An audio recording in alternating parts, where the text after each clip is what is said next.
Okay, well, good morning, everybody. It's now 10 o'clock, so it is time to open these hearing sessions into the examination of the submitted Crawley Borough Local Plan to 2040. I hope everybody can hear me, or where necessary, see me. Okay, yep, good. And just to introduce myself and my colleague, I'm David Spencer, and to my right is my colleague, Mr. Glenn Rawlings, and we are the inspectors appointed under Section 20 of the 2004 Act by the Secretary of State to carry out the independent examination of the submitted Crawley local plan. We'll go through shortly in terms of how these sessions will work. Can I just remind everybody at this early stage to please ensure that mobile phones are switched off or on their silent settings, please. Hopefully everybody's now met or perhaps spoken to Charlotte Glancy, who's our programme officer, seated on my left. Charlotte is your first port of call if you've got any queries regarding the administration or how the examination is being carried out, or you need to find documents related to the examination. Charlotte is based here in the town hall for the duration while we're in these hearing mode, or otherwise her details can be found on the examination website. I now have to turn to Charlotte, who will take us through some of the key housekeeping rules whilst we're in this building. Thank you.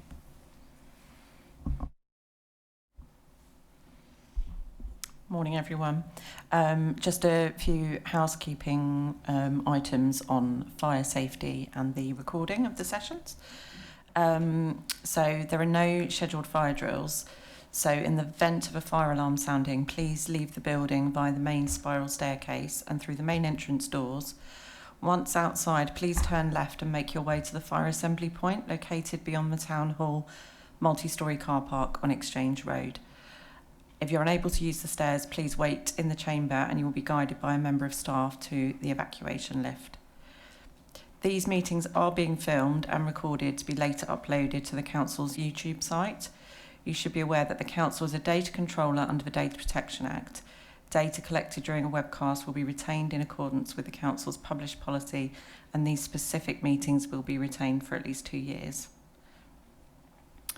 Any individual seated around the chamber and in the public gallery will be filmed by the automated camera system, and your image may be captured. Therefore, by entering the meeting room, you are consenting to being filmed and to the possible use of those images and sound recordings for webcasting and or training purposes.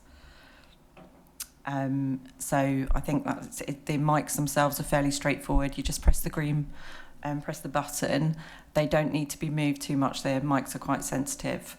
And if anyone needs to know where the toilets are, the gentlemen's are on the right and the ladies are on the left through the doors. Many thanks. Thank you for that, Charlotte. Now, hopefully everybody here this morning is for matter 4 on economic growth. We're going to be looking at issues 1, 2 and 4, which is essentially the overarching approach to economic growth, and then tomorrow morning we're going to be looking more specifically at the proposed strategic employment land allocation. I appreciate that will inevitably be some overlap in terms of this morning's discussion.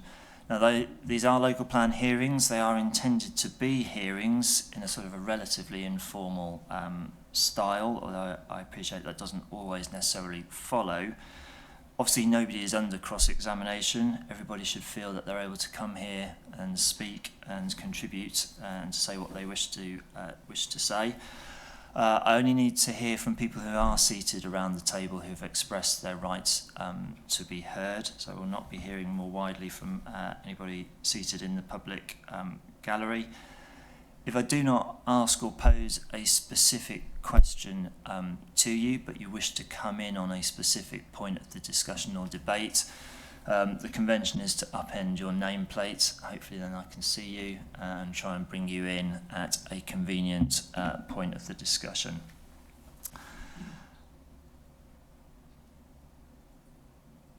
In terms of contributions to this morning's session, obviously it's an opportunity for the Council to expand on and explain why it considers that the plan it's submitted should be found sound and has been submitted in the Council's view as a sound plan. Alternatively, for those who contest that it is not a sound plan, I think it's helpful to us as inspectors that we understand what would be required, or what in your view would be required to make it a sound plan. In terms of this morning's session, we're due to finish around about 1 o'clock. We'll see how well we get on with that. And we will be taking a mid-morning break at around about 11:15. As Charlotte indicated, these sessions are being recorded, so very shortly I'll ask people who are going to participate this morning to briefly introduce themselves. But before I do that, are there any just procedural or questions about how these local plan hearing sessions will work? No? Good. You all sound like your old hands at this, and you know how they work, so that's good. So if I can turn to my right, and it'd be helpful to me to understand who'll be assisting the examination this morning from the Borough Council's team, please. Good morning, sirs. My name is Anthony Masson. I'm a Senior Planning Officer at Crawley Borough Council. Alongside me today I have David Forsdig, KC, and Sally Lepage, Strategic Planning Manager. Thank you for that. And then if I turn to my right and to my left and work down the table, so is it Mr. Powney at the end? Morning, sir. Mark Powney from Savills, representing Gatwick Grain Limited.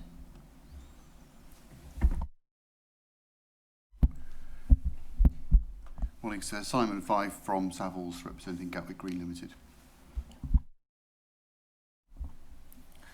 Morning, sirs. Michael Rees from LRM Planning, representing WT Lamb Properties. Good morning, sirs. Stuart Hardesty from Hardesty Jones Associates, representing WT Lamb Properties. Good morning. Andy Hunt from Quad, representing Gatwick Airport Limited. So could I just add that, sat behind me is James Pereira, KC, and John Atkins from Gatwick Green Limited, available to sort of hot seat into the front if necessary. Thank you. Good morning, sirs. Heather Sargent of Landmark Chambers Council for Gatwick Airport Limited, and similarly behind me, in case you don't go there, is Lydia Granger from Gatwick Airport Limited and Adam Perk from RPS. So it may be that, I think, more likely this afternoon, but they may be switching with us as well. Thank you. Morning, sirs. Andrew Osborne from Vel Williams, representing Ardmore Limited. Good morning, sirs. Suzanne Holloway from Vale Williams, representing Ardmore Limited. Morning, Graham Keane, King's Counsel, instructed by Vale Williams on behalf of Ardmore.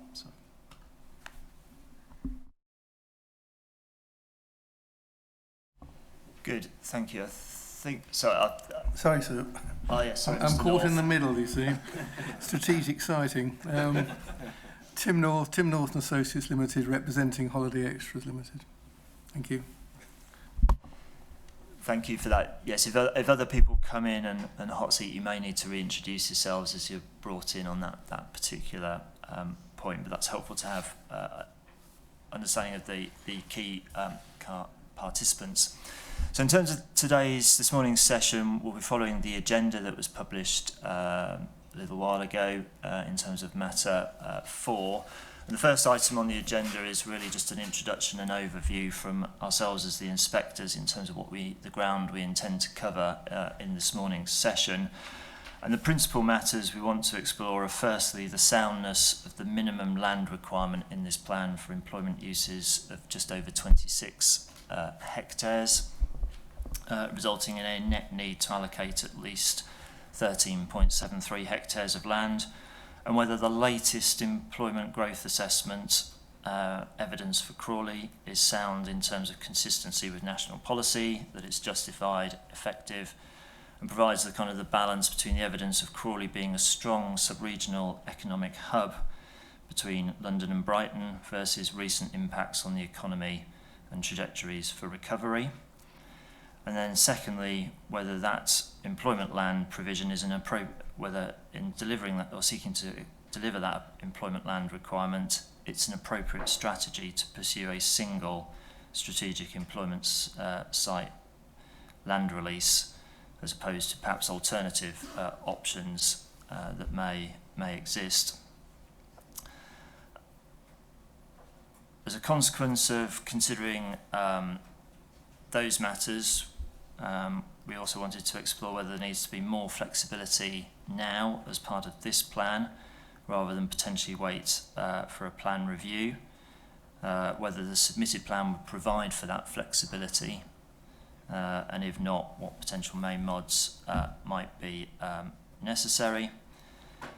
And in terms of the 26.2 hectares that the council is putting forward, we note that aligns principally with the council's housing requirement or figures, albeit I think it has factored in an element of growth that would take place or could take place adjacent to Crawley, whether there's a consequence of there's potentially unmet employment land that is potentially going to be or maybe sort of be sought through adjoining plans.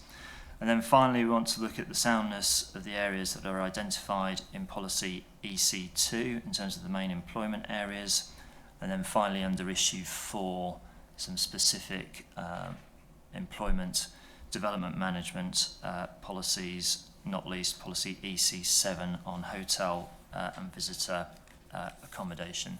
So that's just a very brief overview, I think, of the ground we wish to cover. I hope it doesn't come as any surprise in terms of the matters, issues, questions that we've set out. So if I turn to item 2 on the agenda, please, and the first issue we want to consider is really the soundness of the plan's identified employment land requirement and how that nets out at 13.73 hectares. And we'd like to sort of structure the discussion as set out in the Roman numeral points under item 2. So I think I'd like to start with the council first in terms of it's really sort of bringing together our matters, issues, questions 4.1, 4.2 and kind of 4.3 in terms of what kind of strategies and other evidence, including market demand, market signals, have kind of informed how the Borough Council has looked at what is needed or should be required to meet employment needs over the plan period to 2040. So that kind of scoping and kind of baseline assessment of what's potentially required. So is it Mr. Masson to assist on this first point? Thank you. Thank you, sir. Yes, I mean, I think the council, our position is that we do have a robust evidence base, and we have correctly identified the figures to plan positively for economic growth over the plan period. In terms of the significance of Crawley, I think we all know Crawley is firmly established as one of the key economic drivers in the southeast of England, and represents the largest and most significant commercial centre within the sub-region. Its geographic extent is essentially positions it at the heart of the Gatwick Diamond and the wider coastal capital LEP area. It has a number of locational strengths, particularly its proximity to the transport network, which is a key feature that makes it hugely attractive to business.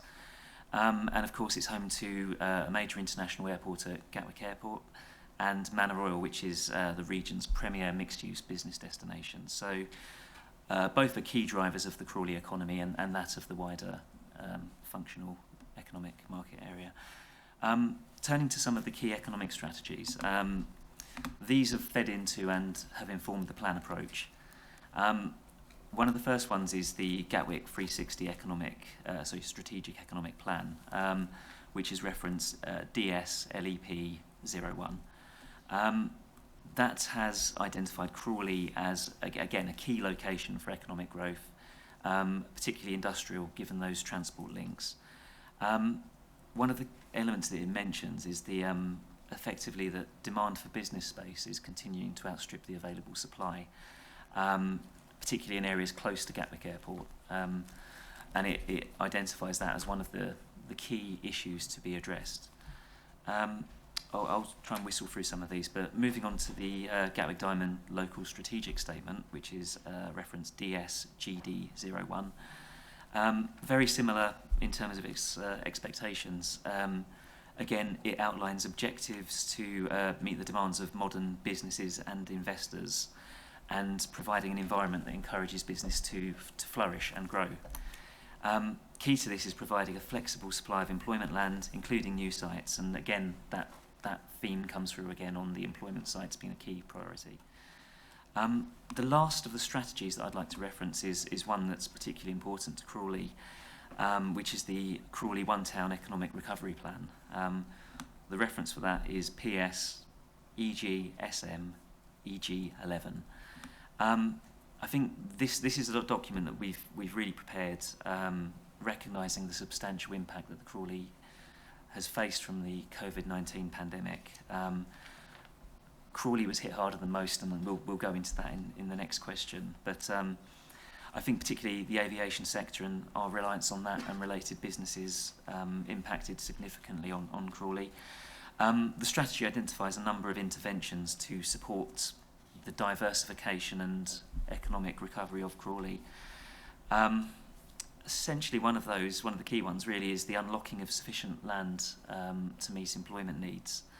Again, looking to build on some of Crawley's key strengths, its key growth sectors, and again, it's that message of diversifying the economy, helping Crawley to adapt to unforeseen economic circumstances as required by the NPPF.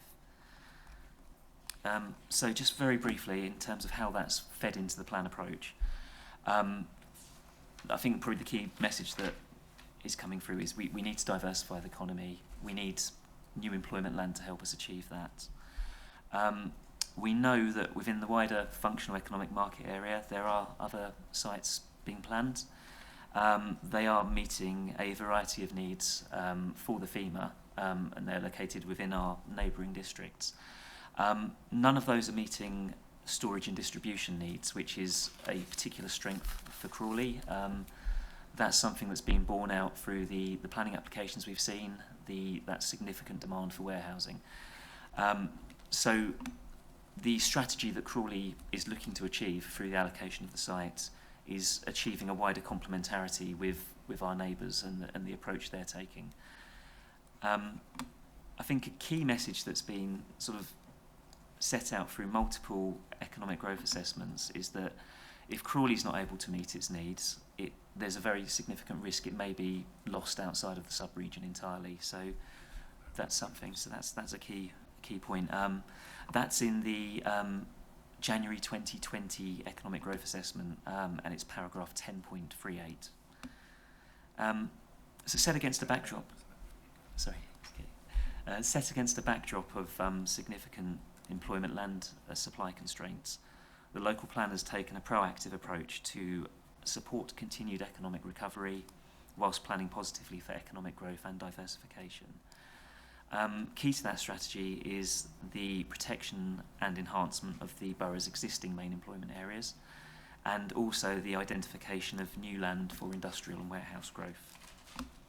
The local plan approach plans to meet Crawley's employment needs, supporting that economic recovery and diversification, and building upon the established success of Crawley as an employment area within the sub-region. The Council consider this approach to be consistent with local economic strategies and national objectives to ensure a strong, competitive and resilient economy moving forward. Thank you. Thank you for that. And in terms of then just flowing through into sort of the part of this, the second bullet point under item 2 of the agenda in terms of market demand and signals, the Council have seen sort of various representations before us. I think some sort of scepticism about how far that's kind of been investigated and kind of looked at. Is there anything further that the Council wishes to say or respond to that particular point in terms of what's set out in your hearing statement? Yeah, thank you. Yeah, there's a couple of, again, key documents that we would draw attention to. The first of those is the Manor Royal Economic Impact Study, which is reference EGSM EG09, particularly section 4 of that document, which looks at property market signals. The second is the 2020 North and West Sussex Economic Growth Assessment. The reference for that is EGSM EG07, particularly section 7 of that document, which refers to the commercial property market signals and intelligence. We have summarised that work in brief in the economic topic paper, which is reference DSTP05. And what I'd like to do now, yes, is just take you to some of the key messages from that document. I think through both documents that we have undertaken significant market engagement. That's been particularly with local property agents and business organisations such as the Manor Royal Bid, the Coastal Capital LEP. Some of the key feedback, just to reiterate again, Crawley is the dominant commercial centre in North and West Sussex. It drives the demand for employment space. It attracts the most activity and commands the highest rents. That's paragraph 10.9 of the Economic Growth Assessment 2020. That same document, the market feedback has recognised Crawley as the prime industrial location in North and West Sussex, with distribution uses in particular driving the demand in and around Crawley. That's paragraphs 7.12 and 7.15. We do know as well through the feedback from the Manor Royal study, paragraph 4.28, there is a significant locational demand for warehouse and logistics space, particularly including larger scale warehousing where the opportunities for delivery are particularly limited at the moment. Again, following on from that theme from the Manor Royal study, the availability of new industrial premises and the land for new industrial development is recognised as being extremely low. A point we've mentioned earlier, but the market demand continues to outstrip the limited available land supply, with rents increasing. And this is what's been referred to as a pent-up market where occupier demand is going unsatisfied.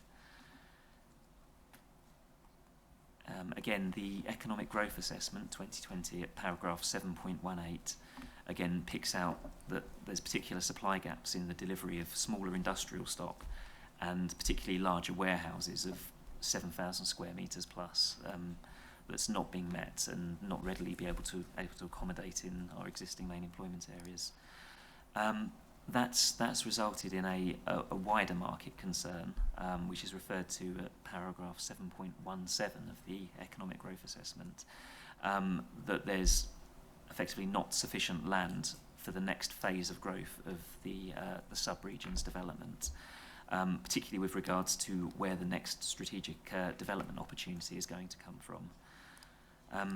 So that's a sort of a bit of a whistle-stop tour through the market feedback. But I think the key message we've received from the market is that there's a need for additional employment land for industrial uses in particular, and that demand is particularly seeking to look and locate at Crawley.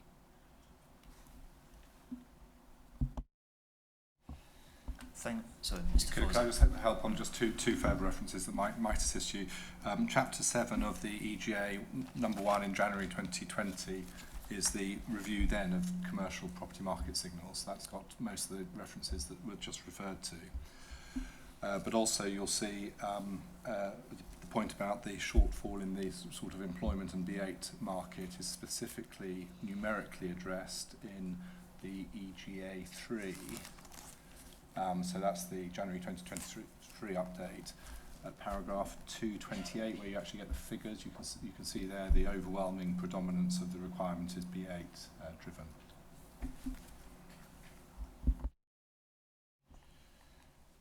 Thank you for that. And just before I bring in other people on this specific point, in terms of you mentioned, Mr. Masson, I think about not being kind of sufficient supply. Just to jog my memory as a history lesson, was any land released as part of the last local plan for employment purposes? No, not specifically. Essentially, through the last local plan, we had a significant undersupply of employment land to the tune of 35 hectares. We've been assisted in meeting that need in part by Reigate and Banstead, who have sought to meet the borough's office needs, or unmet office needs from the last plan period. However, there's no intention for that to accommodate any of the sort of logistics or industrial need. I think the other point to raise is that the inspector at the last planning examination was very much of the view there should be a sort of a no stone unturned approach in trying to identify employment land within Crawley. As part of that, a modification was suggested to the plan, effectively to allow extensions into the countryside to the north of Manor Royal, where that was outside of safeguarding, to add to the overall business land supply. So it wasn't formal allocations or designation of land, but what it was an intended flexible approach to enable that land to come forward. I think probably the key point there is that because of the constraints posed by safeguarding, there's not been a huge number of land that has come forward. One site has come forward, which is referred to as Jersey Farm Site A. That is, I think, I will let Vale correct me if I'm wrong, but I believe it's about 0.6 hectares, so that's come forward for industrial. There has been a planning application as well for land at north of Hydehurst Lane, which has a decision to grant subject to 106 and various other. That's to north. Yeah, that's to the north of Manor Royal as well.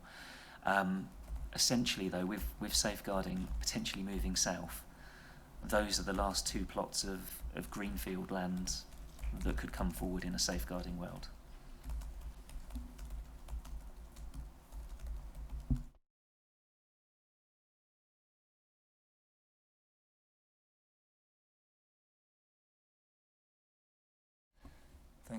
Thank you for that. So if I can bring in others, I see I think Mr. Powney was first, or Mr. Fife from Gatwick Green.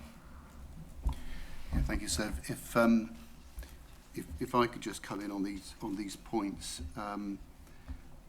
I'll just deal with the sort of strategic stuff first, and then Mr. Powney will come in on a bit more of the detail, if that's okay. I agree entirely with the way Mr. Masson has characterised the strategy and the vision and the background. We agree entirely with all of that. Our difference, if you like, is in how that's been dealt with in quantitative terms, and in turn how that's potentially dealt with in policy. And I'll come on to that soundness point after Mr. Powney, if I may. Just in terms of the regional policies and strategies, and I don't want to sort of trawl through much more because Mr. Masson has touched on some of that, but there are a number of key documents that are worth referencing, and they're actually referenced more specifically in 055 2023. That's the Gatwick Green Limited Regulation 19 representations, Appendix 4. And section 2.3 of that representation. So that contains the detail, but in summary, there's a number of key documents. I mean, a recent one is the 2022 study by the Transport for the South East on freight logistics and gateway strategies. It's a really important document. It's produced by a regional body, and it looks in great detail at the importance of logistics and how the transport network needs to serve that purpose. And it talks about freight and logistics sectors being driven by locations proximal to strategic road and rail networks, international gateways, and clusters of suppliers, wholesalers and third-party logistics providers. Going back in time a little bit, local industrial strategy, which is referenced, of course, in PPG as a relevant document for councils to refer to. that specifically talks about Gatwick Airport and the land around it being a major driver of our region over the coming decades. And Gatwick Airport represents a significant driver for development going forward. And land east of the airport would be well positioned to capture a significant proportion of that demand. The Coast to Capital documents also relevant. Their economic plan, produced in 2018, identifies Gatwick Airport as a driver of and location for economic growth. And that plan is updated more recently in the Build Back Stronger, Smarter, Greener Coast to Capital plan from 2020, which states that it wants to promote the untapped potential of Crawley and the towns around it to leverage the airport and make a full contribution to the future economy of global Britain. And lastly, the Council's own One Town Crawley Economic Recovery Plan, which talks about providing for a new site to boost jobs for residents, tackling long-term structural economic challenges and addressing the limited supply of employment land. And my colleague, Mr. Powney, will come on to those structural challenges as well. So that's the context. It aligns with what Mr. Masson has said. I think that's all I need to say on that point. Mr. Powney will come to address now the details around the land requirement figures. Thank you, sir. And again, first of all, I'd just like to say everything that sort of was fed back from the council there about market signals, we completely agree with. Demand is outpacing supply. Crawley has a historic unmet demand and lack of land to meet the demand, and that is resulting in some of the highest rental growths I've seen in the country at around 80%. But my first main point, sir, and this is an absolutely critical point, none of that market intelligence has informed the EGA modelling. So that modelling, yes, is based on PPG compliant methods, but none of them are market facing. And I think the point, the first point we need to talk about there, and it's clearly sort of outlined in sort of topic paper 5 from the council, paragraph 3.11, it very much talks about the 35 hectares of unmet employment needs in the currently adopted local plan. And then if you look at the EGA from 2015, which supports that plan, 32 hectares of that 35 hectares is industrial and logistics. So unmet in that plan. There's a very clear shortfall that's outlined in topic paper 5. So, we completely agree, unmet demand, demand outpacing supply. I think that then the next point, the council's preferred method in the latest EGA from 2023 update is based on the labour demand projections using Experian. And basically, paragraph 9.22 of the submission version of the local plan, and also in the EGA 2023, paragraph 2.5, it clearly says the Experian modelling was chosen because it most closely reflects the historic trend using ONS data. So the big issue we have, sir, if we all agree the market signals are a supply-constrained market and your preferred modelling that gets the 26.2 is just reflecting historic trends, that 26.2 is merely just projecting forward a supply-constrained trend into the future.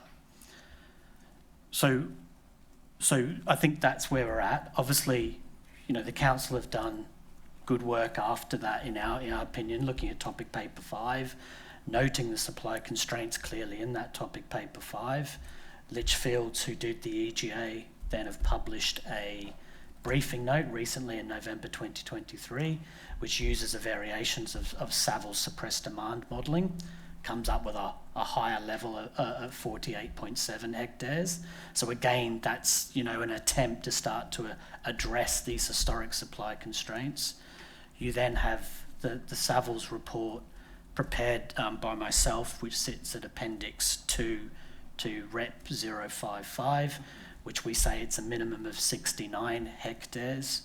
You then also have the WT Lamb response with Hardesty Jones, which again looks at historic supply constraints from a different way and comes up with a figure of around 50 hectares, I believe.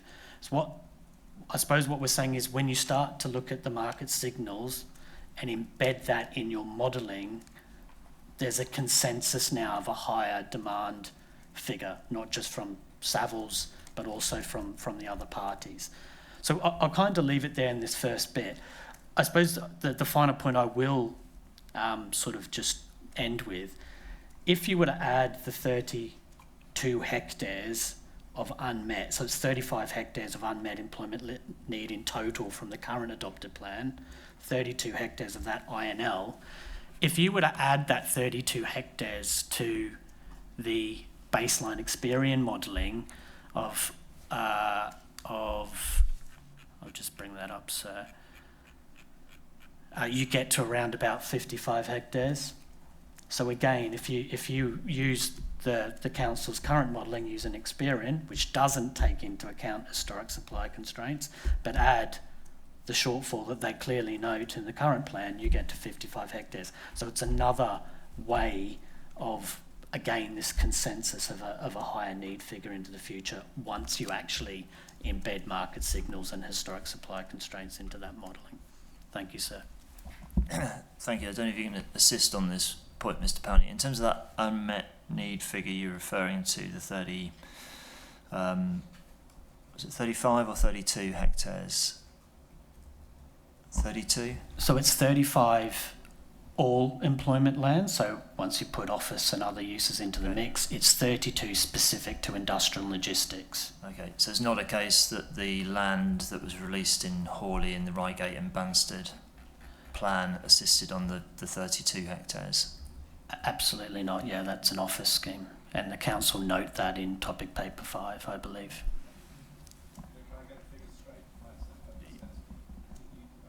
32 plus 26, did you say? I think I must have got my note wrong, sorry. No, so what I'm trying to do is obviously Gatwick Green is about industrial logistics. So I'll just bring that up. So basically the baseline jobs growth scenario in the EGA update is 26.2 hectares overall. Of that, 22.9 hectares is specific to industrial logistics. So if you add the 22.9 hectares of that specific just to industrial logistics and add the 32 hectares of unmet industrial logistics need from the old local plan, you come to a figure of 55 hectares for industrial logistics.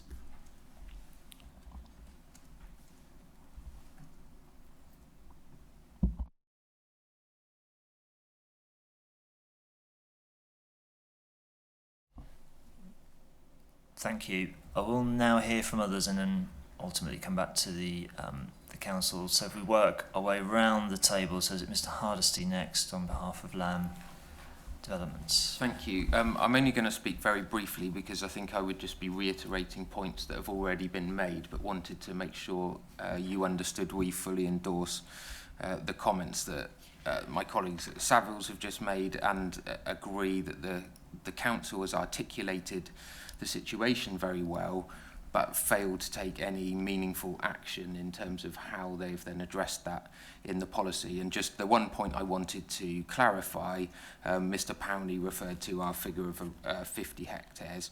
I think we've actually said that we believe it to be 62 hectares, but once you net off the existing provision, that was the residual figure was around 50. So we're suggesting that there would be a need for a minimum of 62 hectares of land. But yeah, just wanted to reiterate those points. Thank you, Mr. Hardesty. And just to clarify, that 62 hectares is for all employment type uses, not just warehouse distribution. Yep.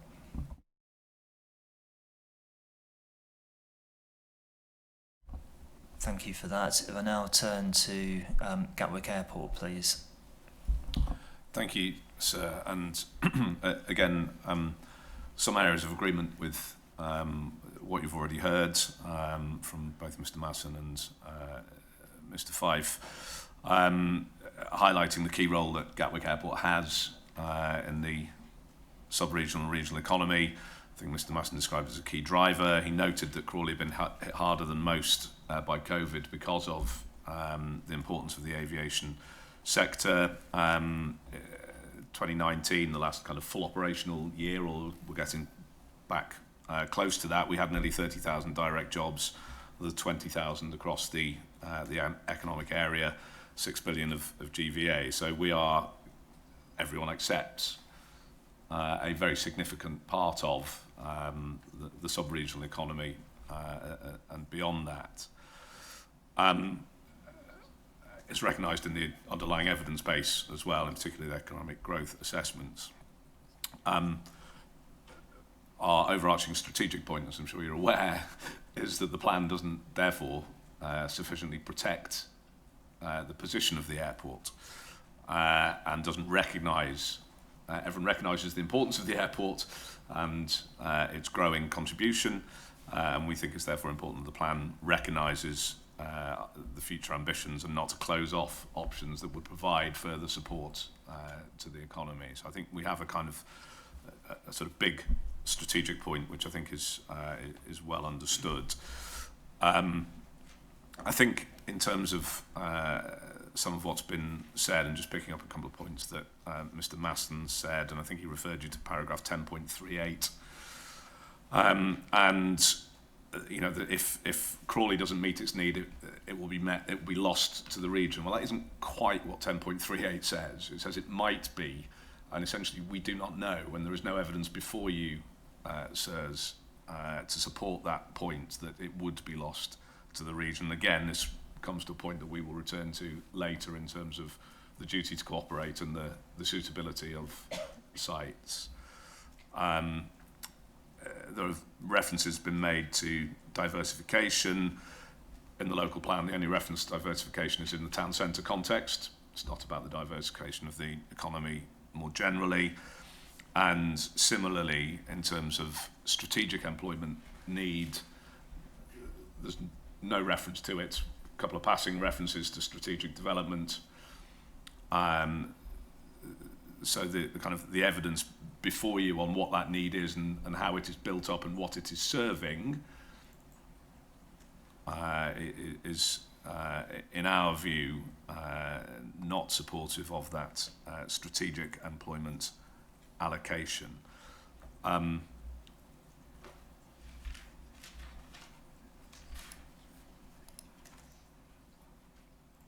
have further things to say on the nature of that demand, but perhaps that's for a later agenda item.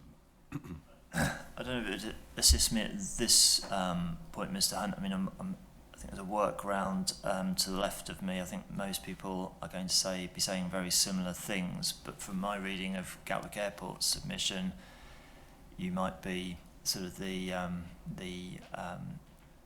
a sort of a unique position. Correct me if I'm wrong, in terms of perhaps some more caution around the 26.2 hectares being an appropriate figure and whether it should be lower. Have I misread or misinterpreted your representations? Yes, I think you know as we've set out in those representations, the Oxford Economics numbers are significantly lower. It is the change is very sensitive to the years that you choose, because of the big COVID dip. You can make it look like a very large increase on a 2020 baseline. So there is a degree of uncertainty. And whilst we recognise the need to plan positively, that has to be in recognition of the constraints, of which the safeguarding is a very significant constraint. I think in terms of how that need is met, I'll perhaps come on to that under other agenda items, but I think, as you've seen from our representations, it's the element of caution around the use of those figures and the way in which any need should be met.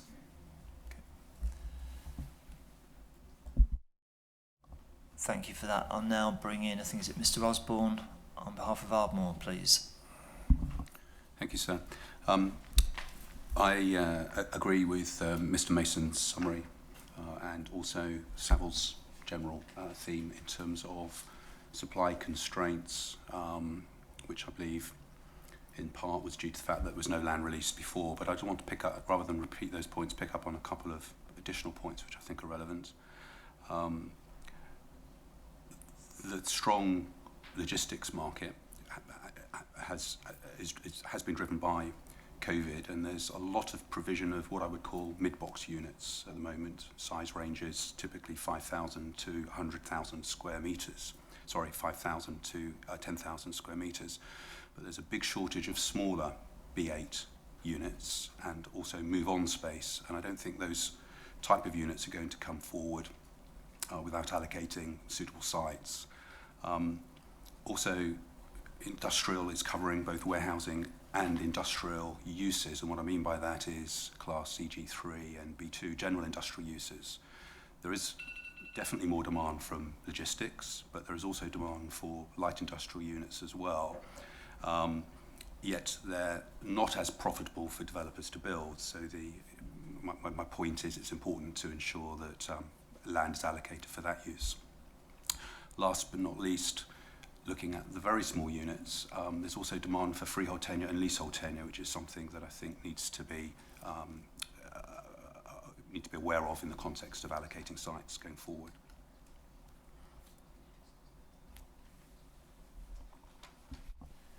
Thank you for that. Before I come back to the council, sort of try and sort of deal with things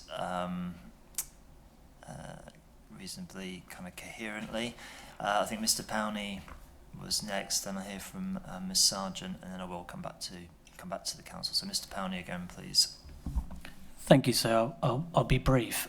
I just wanted to come back on the point made from Gal that there's no evidence before you that sort of demand is being lost from the wider region. I would contend we have given you evidence. So there we have an appendix 4 to Rep-008-001, which is a letter from Savills Industrial Agency team, and it clearly shows in there a number of requirements that have remained unmet within Crawley and the region.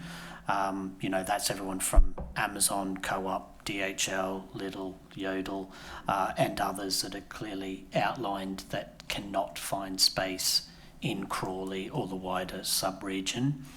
We also have some very detailed evidence in the Savills market report, which is Appendix 2 to Rep 005, which clearly shows that availability for large units over 250,000 square foot or 25,000 square metres if you prefer metrics, availability is zero.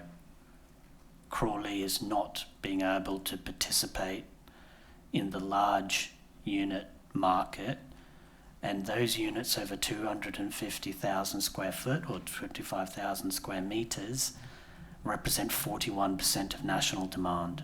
So I would just say there's very clear evidence of demand being lost to this area because it doesn't have a strategic allocation to accommodate it.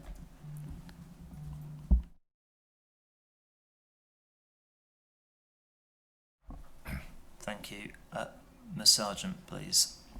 Thank you, sir. I just wanted to pick up a reference from the 360 Strategic Economic Plan that the Council referred to, which is document DS LEP01 from the Coast to Capital Local Enterprise Partnership. So it's not a Gatwick Airport document per se, and indeed it relates not just to this borough but to the broader Coast to Capital area. And on page 10, that document says international trade is the mainstay of our economy, and London Gatwick Airport is the beating heart of business in the Coast to Capital area. A giant of industry and enterprise in its own right, it is central to our plans to unlock future productivity and prosperity for our area as a whole. And obviously you'll have read already numerous references to the Gatwick Diamond. I mean, my point, just to build on what Mr. Hunt said earlier, is Gatwick Airport and its continued economic success is critical to many of the business demands that we're discussing at this examination, and the airport's position is that it's disappointing that, as currently drafted, the local plan doesn't support the future economic success of the airport in the way that we would prefer that it should.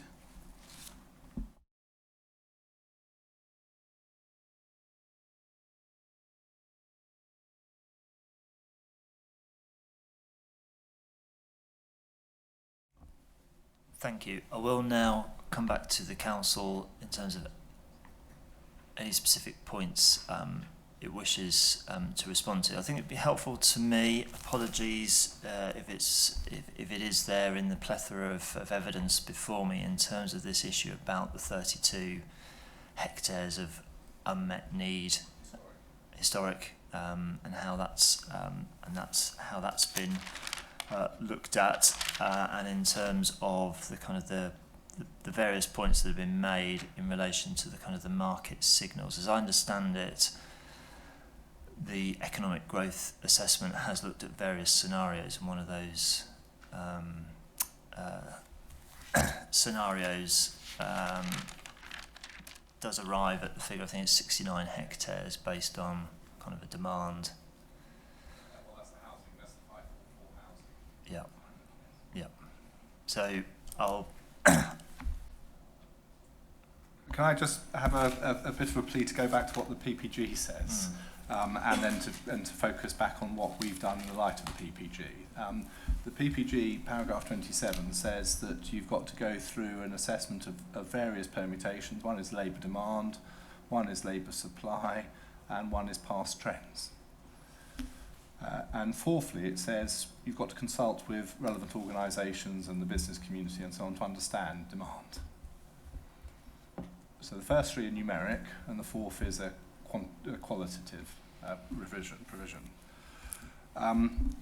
If I can go back to where the 26.2 comes from, it comes from a straight application of that guidance in PPG, paragraph 27, which is the approach that's been adopted in all three of the EGAs. It's been adopted by Lichfields, who are leading experts in the field.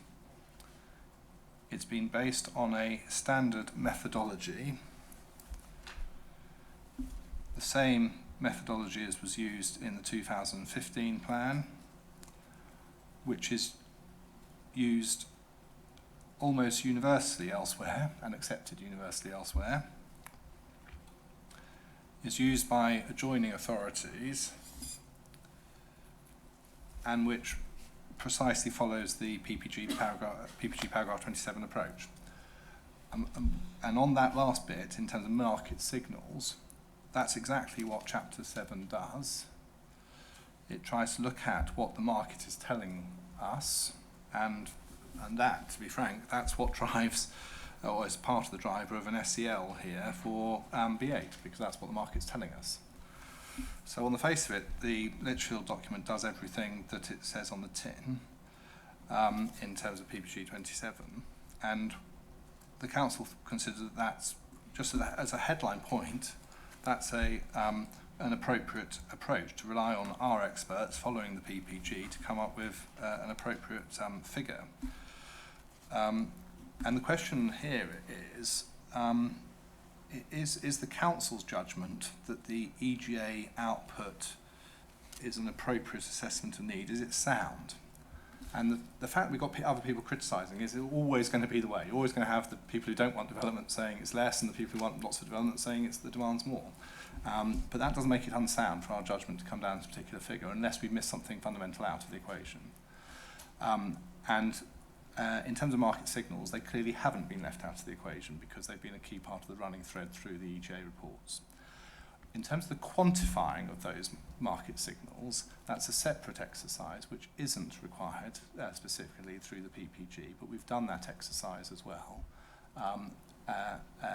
In the Litchfield paper, I think, from November, which is expressly said to be just another way of looking at a way of coming up with a possible way of calculating need. It doesn't displace their earlier assessments around the 26, 27 and so on. We know that those approaches have very significant problems with them. The Warrington case, for example, double counting, and you don't know. Well, I think the Litchfield paper actually quotes the two bits of the Warrington decision, which basically say very difficult to make it meaningful. That sort of market demand approach. And I should add that the Savills approach has not got any endorsement in government policy.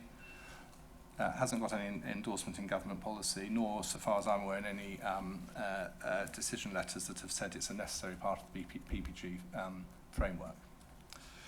So that then brings us back to, well, how do you reflect market signals, and how do you reflect the possibility of going to the 544?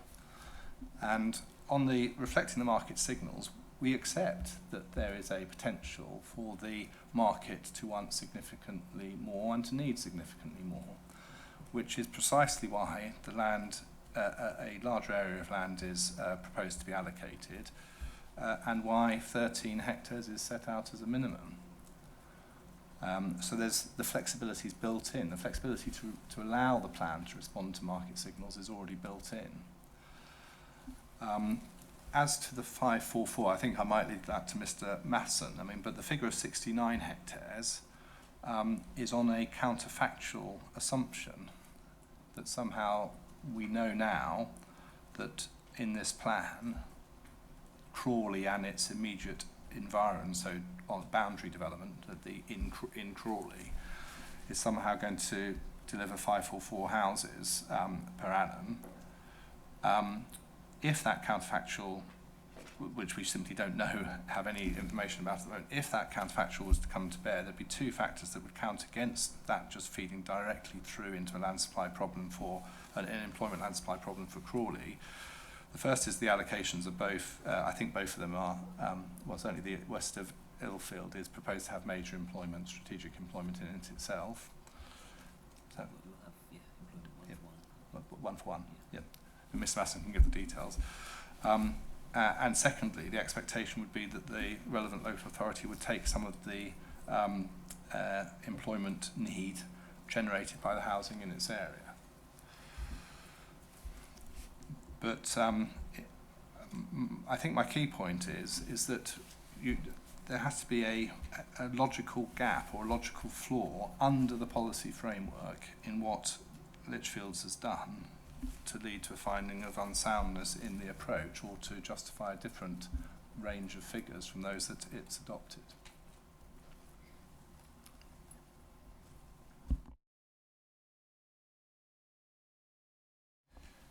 Thank you. So, so if I can just be clear from the council's perspective, then it's the EGA work, sorry, economic growth assessment work, has looked at various options. It's gone with the labour, is it the labour supply scenario? It's the labour demand. Labour demand, sorry, thank you.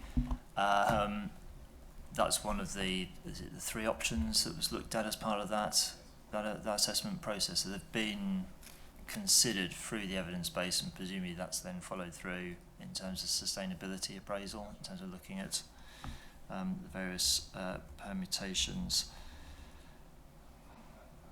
Mr. Masson's about to explain to you why the choice was made to go for that one. It wasn't just an accident. It wasn't going for the lowest figure. It was a very deliberate, logical choice set out in the Lichfield paper. Okay, Mr. Masson, please. Yeah, thank you. Sorry. Yeah, it's just really a clarification. There's been some discussion about the Experian forecasts versus the OE forecasts. This is actually covered in some detail under the 2023 Economic Growth Assessment, which is reference EGSM/EG/05. So it begins at paragraph 2.12, which refers to job growth across all sectors. So that's not just your business sectors, that's retail, wider sectors as well. I was just suggesting you might want to turn this up because it's a few paragraphs here that it might be easier to follow what Ms. Masson's going to say.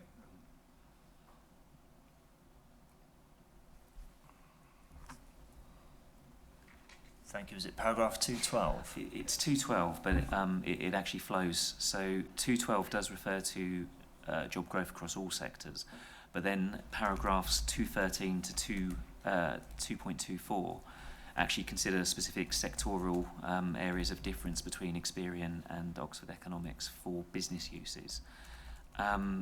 There's various different comparisons that's undertaken, but I think one that's particularly worth mentioning is the for the transportation and storage sector.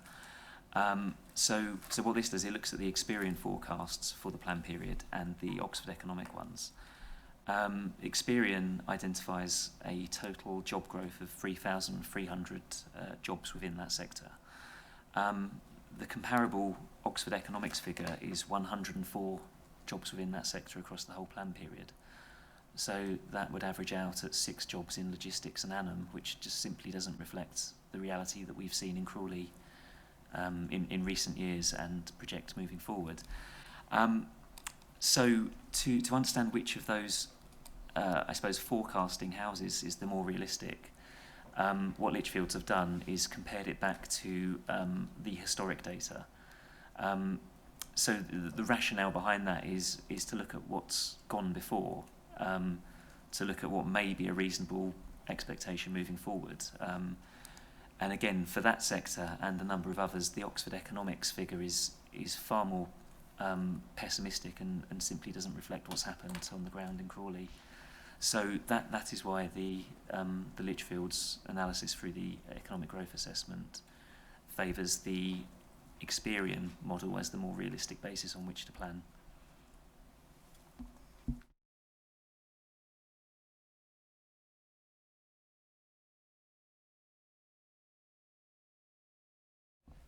Thank you. And in terms of the kind of the periods that these models are looking at or drawing upon, is there any risk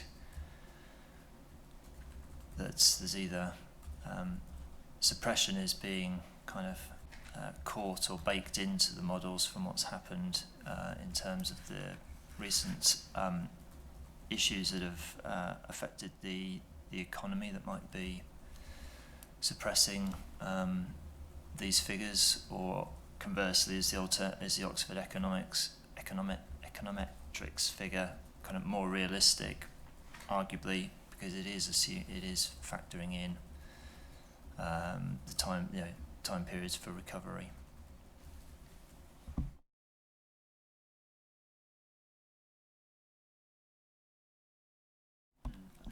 I think probably one of the points to mention is certainly in terms of the periods with which these figures have been compared, is that they do take account of a full economic cycle. So you are looking at, I think initially some of these figures were from 2000, it was the period 2009 to 21. Then it's been sort of more recently 2011 to 21. But essentially both, they cover, essentially they factor in your ups and your downs. So you have the recession, you have post-recession recovery. You're only really capturing you're capturing the start of the COVID as well within that. But I think sort of the overall view is actually you know, in any economic cycle you're going to have ups and downs, and actually it sort of averages out effectively over that period. So it's a reasonable basis on which to evaluate the data.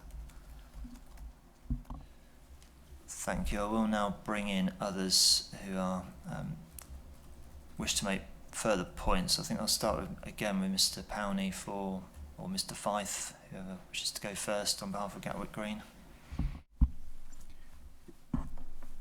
Thank you, sir. If I may just comment on what Mr. Forsdick has just been saying, and then my colleague will come in on the Warrington case that's been mentioned.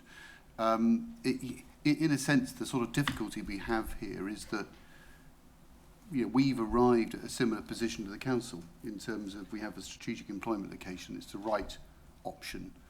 It deals with the economic requirements.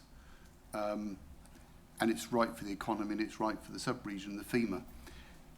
The difficulty we have is that in the way that the employment land requirements have been dealt with, it's resulted in policies which are, in our view, they give a degree of uncertainty which just isn't necessary. It's not necessary to have a minimum figure, and it's not necessary to have a figure which doesn't reflect the market demand. And in a sense, Lichfields have done the extra work. The MPPF requires you to look at market signals. The PPG, paragraphs 26, 27, require you to look at future property market requirements. Lichfields have done the work, so we do, the council has a figure. It's not too far away from the number of the figures that have been quoted on this side of the table. And in a sense, the plan, in that sense, in soundness terms, needs to catch up. That's our position. And so really, it is a matter of how that work is then translated into policy. And so that's where our issue of soundness, which I said I'd come back to, sits. And it is about the plan being positively prepared in order to facilitate economic growth and innovation, which is what MPPF requires. And of course, having a policy as it is, there is this potential jeopardy that if the full need isn't reflected in the policy in the way it should be,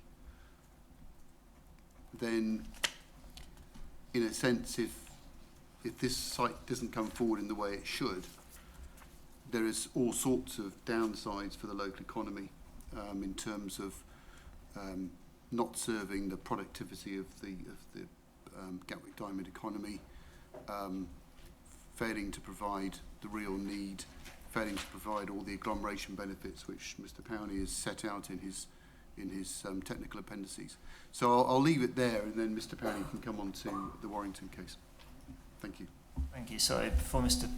Powney comes in and illuminates us on recent events at Warrington, just so I'm clear on Savills' position for Gatwick Green, obviously the plan is set out a policy EC1 as a minimum figure. I think the council's been keen to stress that in its statements and other material. Is your concern that the minimum as a floor might not be too far from where the ceiling is? That when it comes to decision making, there'll be some difficulties kind of deviating from 26.2 hectares? It is the case that when you apply policy, there needs to be clarity, and the policy needs to be effective, and this comes back to soundness. And to be effective, it needs to reflect a sensible amount of need or demand, which we've articulated in our evidence. And there's a number of figures on the table before you, sir, which one could look at. But certainly a number of those figures would reflect the reality of the economy far better than the 26.2 and the residual or outstanding, the unmet need of 13.73. So I think the policy does, in order to positively and proactively plan for economic growth, sustainable economic growth, the policy needs to be framed in a way that just dispels any doubt about how it's to be applied, because there's no need for that. Litchfields have done some work and it's demonstrated a need for, I think it was around 48 or 50 hectares. So yeah, so that is our position. Thank you. Mr. Powney, please. Thank you, sir. Obviously, there's the response from the council. Yes, that they have followed the PPG methods. I think what we need to go, we also need to look at the MPPF paragraph 31. It says that planning policies should be built on market signals, and the PPG provides guidance in terms of the methods that you can deploy. The issue with those methods, and obviously what a number of us are talking today, they are not sort of market-facing methods. And then obviously the council have felt compelled through Litchfield, who do a lot of this work, to do another scenario that tries to sort of be a bit more market-facing, and it comes up with a 48.7 hectare figure. So I think then back to my initial point is that the labour demand method, as the council said, it's only matching historic trends. So without rehashing, that's not picking up any of the market signals that have been around in the last plan, and what everyone is saying is this is a heavily supply constrained environment. So if you're just going to project forward historic trend, you're just going to have the same scenario that you've had historically, demand being suppressed, not enough supply. And when that comes to jobs, you don't get the jobs growth without the new buildings, and the new buildings need new land. So it is a circular loop, and I think we all understand that principle. So where this suppressed demand model came from, and this EIP is not about suppressed demand and the modelling. It's the concept that here with Crawley, you have one of the best industrial logistics locations in the southeast. And we all agree it hasn't been fed with nowhere near enough land. So why should we just be projecting forward that historic trend in the future? Because you'll have the same issues with a different bunch of people sitting in another 5 or 10 years on the next local plan. We'll be talking about the same issues that we've not addressed here or in the last one. So with not making it about suppressed demand, I just want to come back, the suppressed demand model, which has been developed, by Savills, is not something that is just made up, for this EIP. It is a response to what we feel the planning system needs. That model is clearly endorsed by the British Property Federation. It was shortlisted for an RTPI Award of Planning Excellence last year. The model and the BPF report that endorses it is called up in the government's Future of Freight strategy. It's been used in the SEMLEP evidence base, so the South East Midlands local plan. It's now being used in the West Midlands strategic site study as the preferred modelling scenario. So all it is to say is it is gaining traction. So on Warrington, I think it's dangerous to call up something. Warrington is a completely different scenario. So the big issue there that the inspector was grappling with is the loss of Greenbelt. And obviously they had the Western Link Road that the plan was based on in the housing delivery, which it's 10 years behind schedule. So that the big concern the inspector had there was balancing all this land, employment land that was being proposed by the council versus a lot lower housing growth, and there was a real mismatch between labour supply and employment demand. And then obviously protecting the green belt has taken a view to use the lowest modelling possible, which was the labour demand modelling from Experian. So I think, sir, I just leave you on the point. At some point, I would hope, market signals has to be a part of these examinations. And I would think with that point of principle, we do sit here, we all see it.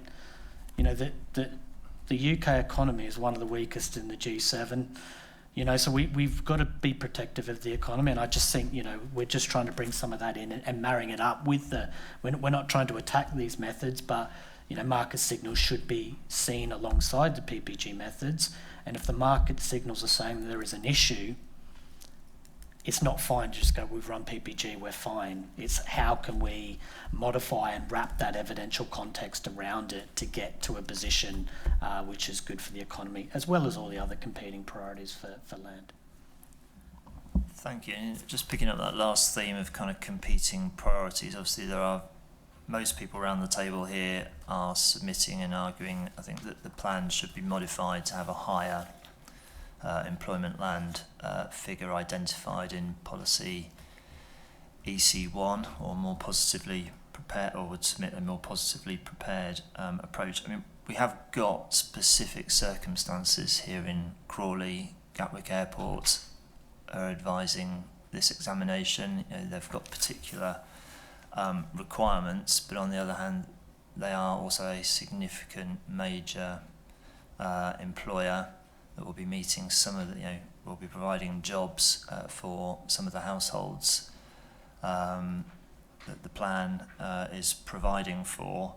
I don't know if Savills want to come in at this point in terms of the extent to which that should have a bearing in terms of the amount of employment land that should be released through this plan. Yeah, thank you. So that, I mean, that's obviously, goes right to the core of this local plan, doesn't it? Because the council come to a view that the airport can grow and expand with its southern runway with Gatwick Green. Both are deliverable, both can be brought forward. within or beyond the local plan period. All our evidence points in that direction as well. So we don't think, that in terms of Mr. Powney's competing land use points, we don't believe there is one in relation to Gatwick Green and Gatwick Airport. The two are totally compatible with each other in the way the plan's been drafted and the way the safeguarding area has been configured. This is a matter obviously for this afternoon, sir, but that just encapsulates our position. Thank you. If I can bring in Mr. Hardesty, please, and then Mr. Hunt. Thank you. I just wanted to pick up on a few points in the discussion as it's continued. In reference to planning practice guidance, I wanted to just draw your attention to a couple of paragraphs. Firstly, the one that we looked at in terms of how market signals can be used to forecast future need, which is reference ID 2A-027 within planning practice guidance, which does, clearly the EGA has picked up on a number of these themes, but it does say in the third, in the introductory point that you should use a range of data. So it's encouraging a broad-based assessment, and it says data such as, so it's not exclusive. But it does say in the third bullet, analysis based on past take-up of employment land and property and or future property market requirements. So I think that understanding future property market requirements is right at the heart of the quantitative analysis. It's not just a supplementary qualitative point. And also then paragraph 2A-031, which is titled How Can Authorities Assess Need and Allocate Space for Logistics, which was specifically added to planning practice guidance at a later date because it was recognised that some of the normal employment-based approaches are insufficient for supporting particularly strategic logistics needs. So local economic forecasting will often identify some of the locally emerging demand, but not necessarily sub-regional, regional and national needs. And therefore there is a specific set of tasks put before local authorities in preparing their plans, which includes analysis of market signals, take-up and availability of logistics, land and floor space. And we've had some of the conversation around that. Then to take that forward, to consider the scenarios that have been looked at, I think our main point and a large part of my work is advising local authorities and helping them prepare their own evidence bases. So I'm sure many of the people here have sat on different sides of these tables in different events. Understanding how the economy is going to change is only part of the story. That tells you how you have an economy that's this big, and it tells you whether it's going to marginally get larger or smaller.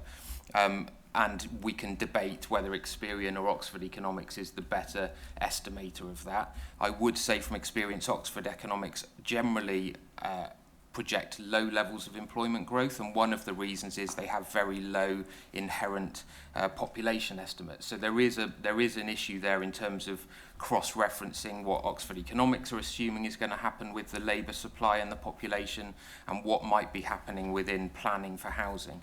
And I'm not party to the detailed Oxford Economics data for these scenarios to say that, but that certainly in my experience, and we use Oxford Economics and work alongside them, that can be within their data, so I would just draw your attention to it. So I think Experian do tend to be more positive in terms of their level of jobs growth, but that still only tells you part of the story about how are you going to adjust for the marginal changes in your economy.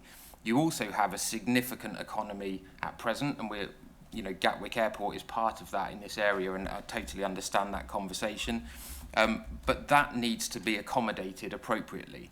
And they will be within a commercial property stock now that by the end of this plan period, some of that will be no longer fit for purpose. And there is evidence in a number of the documents that points out that some of that stock is reaching the end of its life. And we know that some of that stock will be lost through the life of the plan period to other uses. We tried to get a measure of what the historic rate of losses of employment stock overall in Crawley Borough were, but actually the West Sussex County Council monitoring doesn't record that in detail. They only monitor losses where it's then replaced with other employment stock. We don't know all the extent of losses to other uses. But what's fundamental is there's a number of reasons why that stock might be lost. It might be because of change of use, it might be because of dilapidation and obsolescence and such like, and you need to provide for that. And we've set out in our Rep 027-001, which is in our hearing statement, a bit more detail on that in relation to your question 4.9 in particular around replacement demand, which is a methodology we've used in a number of evidence bases for local authorities that has been found sound at examination. And I think it's, as Mr. Pownley alluded to earlier, there's different ways to look at this. We're not suggesting it's all additive, but I think what is significant is there is a large requirement which emerges beyond just the labour demand approach.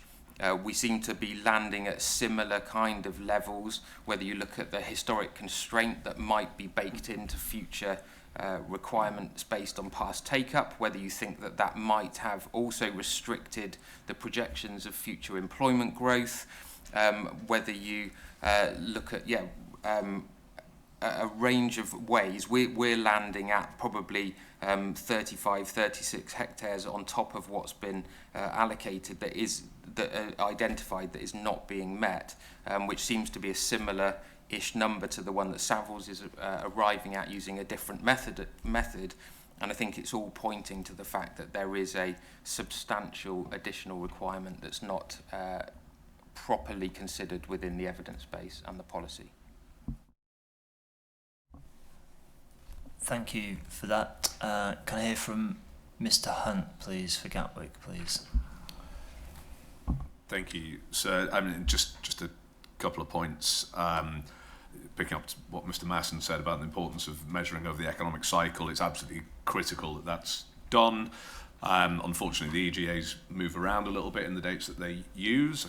I think they end up at the right one at the end for the January 2023, which is kind of global financial crisis to COVID recession. So, but the chart from Oxford Economics in there shows just how susceptible the measurement is in terms of choosing your base years. I'd also just, in light of what Mr. Hardisty's just said and the different performance of forecasters and their models, draw your attention to table 2.1 of the January 2023 EGA, where the BRES, the official ONS data, is compared to the Oxford Economics and the Experian numbers, and how much closer Oxford is, albeit lower, to the ONS position, how much more optimistic the Experian model is, and that on that basis, we just draw your attention to the uncertainty around this and say no more than that. I think just picking up on a couple of points around market signals and demand, I think in the topic paper number 5 from the council, it references the Stiles Harold Williams report looking at rents, and if you look at the rents over the last year in the various sub-markets, Crawley is not, it's at the lower end of those increases relatively recently. So again, we need to be very careful about contextualising the market signals and the rent performance. And I think just picking up on some of what Mr.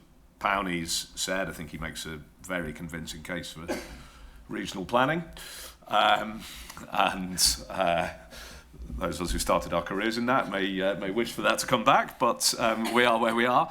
And I simply point out, and we'll return to this later, that of the live occupier needs that he's referred to, most of them are regional or indeed national needs that require strategic sites rather than being built up from the forecast-led approach that the council has taken. Thank you, sir.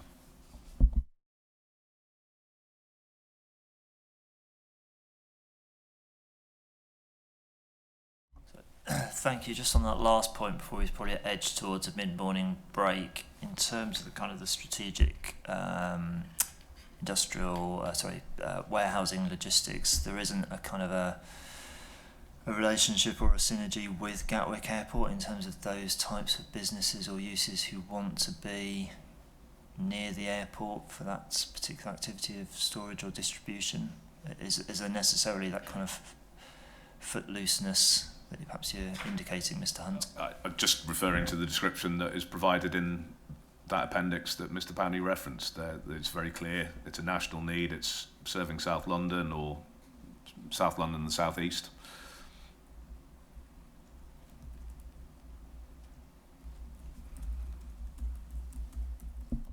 Thank you. Before I do take a mid-morning break, is there anything further the council itself which has come back through from the latest kind of series of submissions I've heard? I'll do a couple of points first, and then Ms. Masson will pick up anything else. First of all, in response to your question as to whether the minimum might start to be look a bit like a ceiling in the real world, absolutely not. That's not our intention at all. And there's a number of indicators that it isn't our intention. First of all, there's an allocation of 44 hectares, not just 13. Secondly, the word minimum means what it says, and within the context of the allocation, that makes it clear that there's a scope to go significantly upwards. And thirdly, the Statement of Common Ground with Gatwick Green has a net developable area agreed of 30 hectares. So there's absolutely no intent to have it anything other than as a minimum. And the second big picture point I'd like to just draw to a close on is that it seems to us on this side that this whole debate and the figures that can, everyone can come up with different figures. That's the whole reason why you get an expert to adopt a standard methodology that's tried and tested to try to come up with a figure that broadly looks about right and broadly sound. And they adopt all the methodologies, they go through the PPG 27 and paragraph 31, and treating the output of 26 as a minimum with significant upside scope through the allocation, we say is a sound response to the overall data. And I should just add, it's not correct to say that the council felt compelled. I think Mr. Powney said the council was compelled to do the market signals report. That isn't correct at all. When I was first instructed a few weeks ago, I said, well, should we just see what a market signals analysis on the Savills line looks like, just as a check and just as a way of just seeing whether it's within the same range of figures. So no compulsion at all. It was just an extra bit of evidence, as the Litchfield report itself just says. It's just another way of looking at it. That's all. Anything else you want to look at? Yeah, thank you. Just a couple of minor points just to wrap up. I think one is just I'd like to pick up on effectively the demand we're seeing at Manor Royal in particular. It's a key employment destination in Crawley. Its character is defined in particular by its mixed-use business function. I think what we're seeing is, from the significant demand we're having for B8 uses, that actually that character, the mixed-use character, is starting to become eroded. So significantly, we're seeing a lot of offices going. So there's been some quite significant losses of office floor space, and that's possibly the way the market's going, but it's part of Manor Royal's function. I think another element is that some of the industrial stock again is being lost at Manor Royal. So what we're seeing is, whilst there's a particular scale of warehousing that Manor Royal is not able to meet, where an opportunity arises for warehousing, that's being delivered in Manor Royal. But the effect that's having is to undermine that wider mixed-use business function, which is sort of one of the key attributes to Manor Royal as an area. The only other point I was just going to pick up on was, and I sort of keep banging this drum on economic recovery, but I think in Crawley we've seen firsthand the airport is a huge employer, and it has a strong economic role. But under the pandemic situation, we saw firsthand what that meant for Crawley residents, and I think I'm just going to make sure I'm quoting the correct thing, but I think it was 41% of the workforce was furloughed, and the local plan refers to a report by Centre for Cities that came out in 2020. That's a paragraph 9.4 of the local plan. That Centre for Cities report identifies just over half of Crawley's jobs at the time of the pandemic being categorised as either vulnerable or very vulnerable risk categories. And essentially, that was partly because around 18% of the workforce in Crawley is in aviation-related industry, as I understand it, according to this report. That compares to an average of around 1% in other British cities. So it's significant, and I think, again, that is that point about diversification. We've seen firsthand the impacts of what can happen when you don't have that ability to adapt. And again, as required in the NPPF, what we're seeking to do through the local plan approach is to hit home that ability to have the diversification and give that resilience to the Crawley economy. Thank you. We'll now take a brief mid-morning adjournment. There's no clock in this room, unfortunately, but according to my computer, it says it's literally just gone 11:30. So if we take a 15-minute break, if people can be back, please, here in this room at 11:45, and then we'll resume this discussion. Thank you.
Okay, it's just come up to 11:45, so it's time for me to resume these hearings. In terms of the agenda that was circulated for this morning's session, we're still on item 2, and we're probably roughly about halfway down the list of Roman numerals.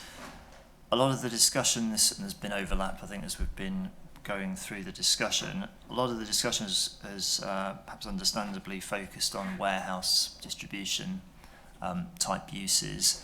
I just want to bring us back to the point made by Ardmore earlier in the discussion about the demand or the need to accommodate, I think it was B2, certain Class E type uses, the kind of the smaller industrial startup or medium-sized industrial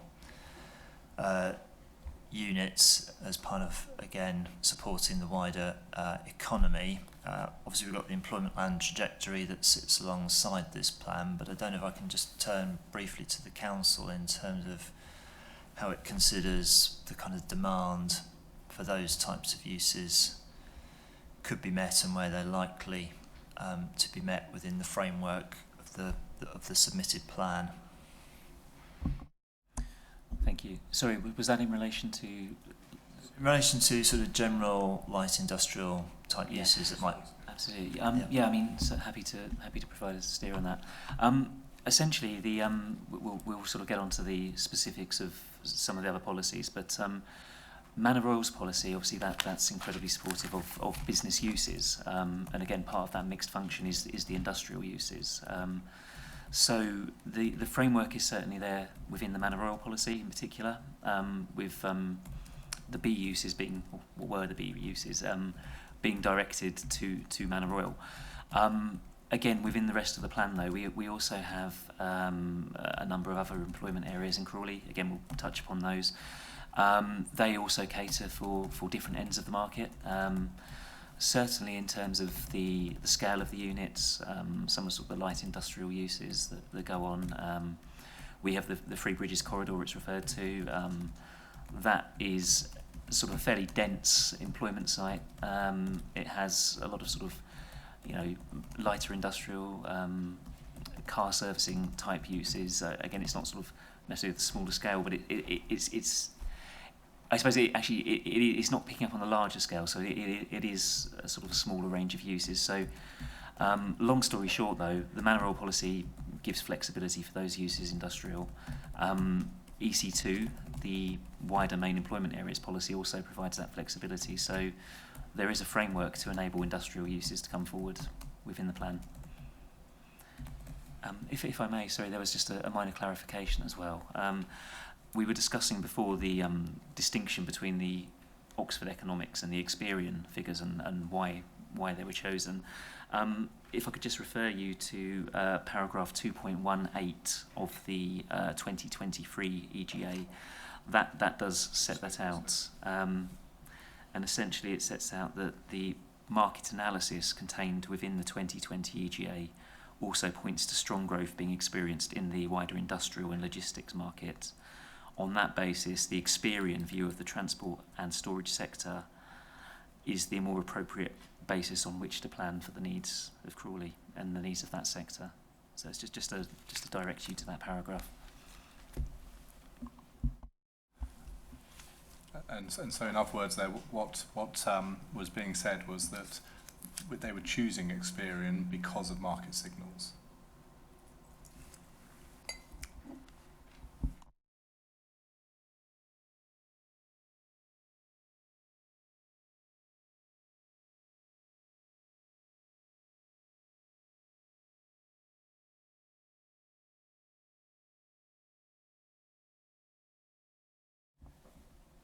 Thank you. And in terms of the ability of places like Manor Royal or the Three Bridges corridor to accommodate or flex to changes in the market, if there is a demand, further demand for small to medium scale industrial supply, I mean, are there still undeveloped plots on these areas, or does it require an element of churn for one use to go and another to kind of be redeveloped in a sort of more optimised way?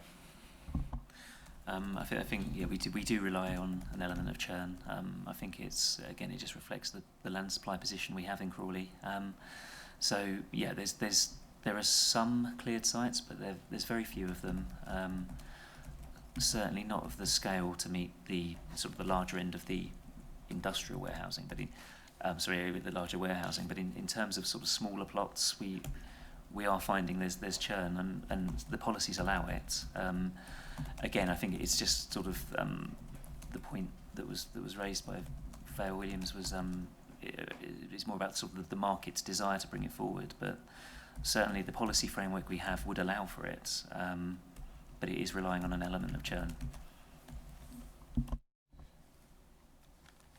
Thank you.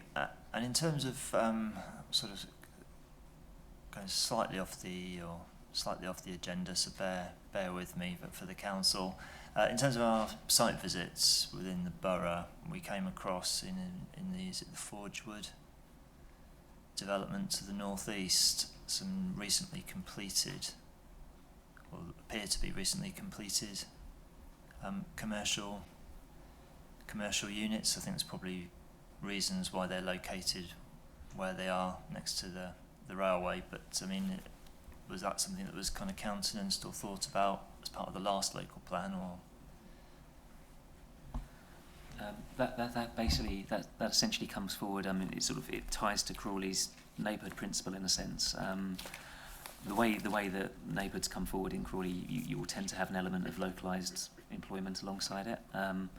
So that scale, you have a neighbourhood centre where you've got your retail type uses, and there will normally be an element of employment. So it's picking up on that, as you mentioned. It's also acting as a noise bund in effect from the railway. But that is it's something that's come forward. It was at one point in the trajectory. Obviously, it's now been built out and it's available to the market. So we take it out of the trajectory once it's been built out, if that makes sense. Just to understand and complete the picture, you mentioned earlier, Mr. Masson, in terms of loss of employment, premises or uses, probably in relation to, I think, office was mentioned. In terms of those needs going forward, I think I understand from the last local plan, we've referenced it earlier, the business park in Hawley, released through the Reigate and Banstead plan, was intended to meet, I think, some sort of wider strategic office need. Does that still apply in terms of supporting the wider functional economic market? I think, yeah, I mean, certainly the feedback we've had from Reigate and Banstead through the statement of common ground with them is that they are fully intending to progress that site as an office-focused business park. So I think, yeah, certainly in terms of Crawley's need, we obviously have seen the market dictating almost in the way that offices are being treated. But at the same time, through the economic growth assessment, sorry, I haven't got the reference to hand, but essentially that identified a need that if the office were to come forward at sort of a grade A benchmark scale, there would potentially be the demand for it. I think what we've got in Crawley is a lot of older office stock, which has obviously made it more vulnerable to redevelopment opportunities. But the steer from the EGA was that there could be a sort of a high profile office scheme would generate demand almost. Thank you. Now, before the mid-morning adjournment, I mean, the various submissions to us are to, I think, ultimately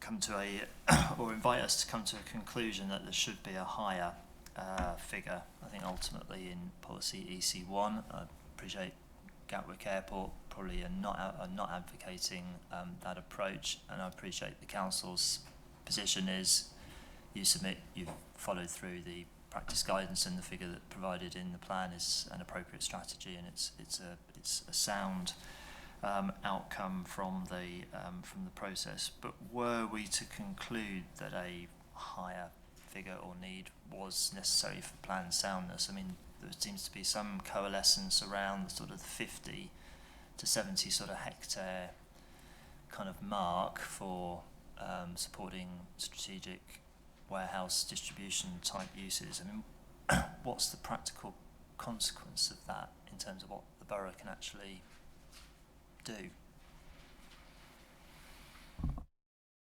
I think probably the key point to raise, and I think it's going to be touched upon this afternoon, no doubt.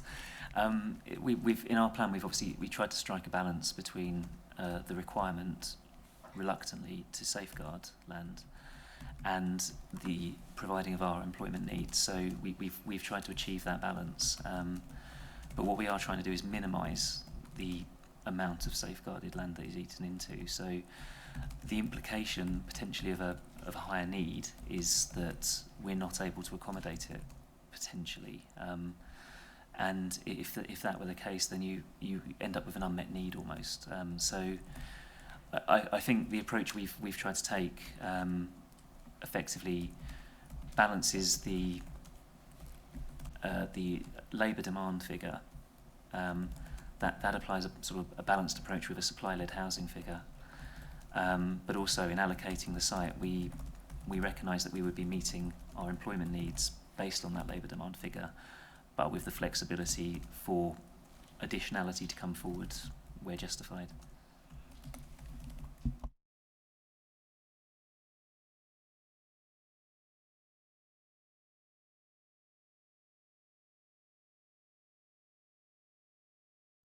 Thank you for that. Are there any further submissions people wish to make in relation to the 26.2 hectare figure that's presented in the submitted plan at policy EC1, the minimum 26.2 hectares? Mr. Fife, please. Just on that point Mr. Masson raised about sort of having a figure of, you mentioned 50 to 70 and there being some unmet need. Of course, there was unmet need in the last local plan, and there's ongoing and close duty to cooperate discussions between Crawley, Horsham and Mid Sussex on housing, and that will include employment as well. So, I don't think in essence that should be a reasonable basis to sort of shy away from providing for the right amount of development in policy. And then the unmet need gets dealt with, as will the housing in due course through that process. Thank you.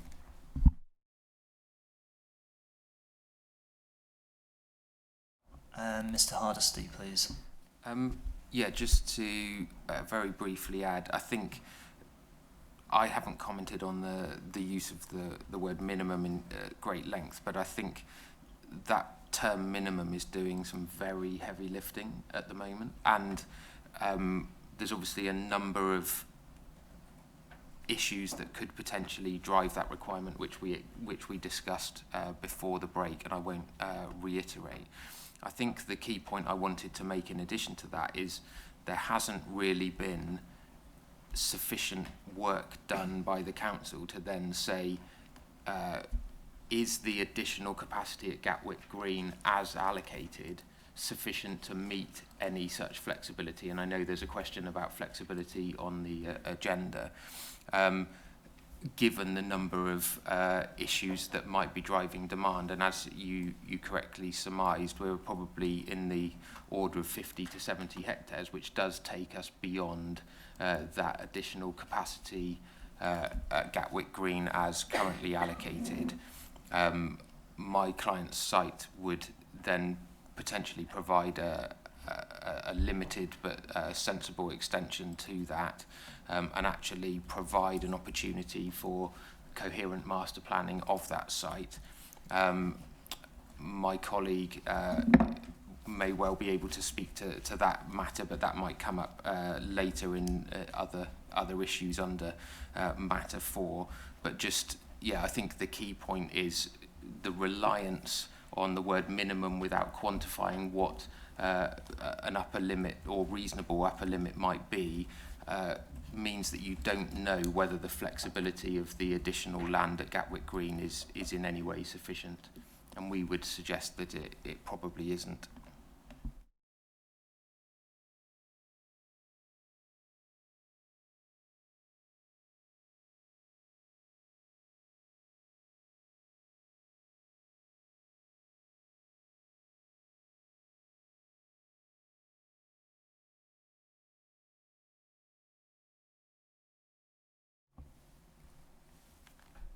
Thank you. I don't know, Mr. Fife, is that nameplate from earlier? Okay.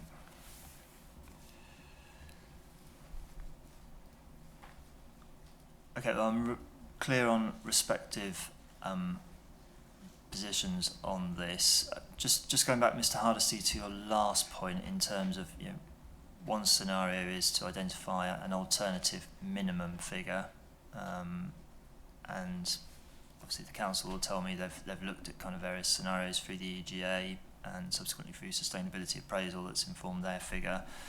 I wasn't clear if you're advocating that or whether the employment land should be presented as a kind of a range. So there's a sort of a...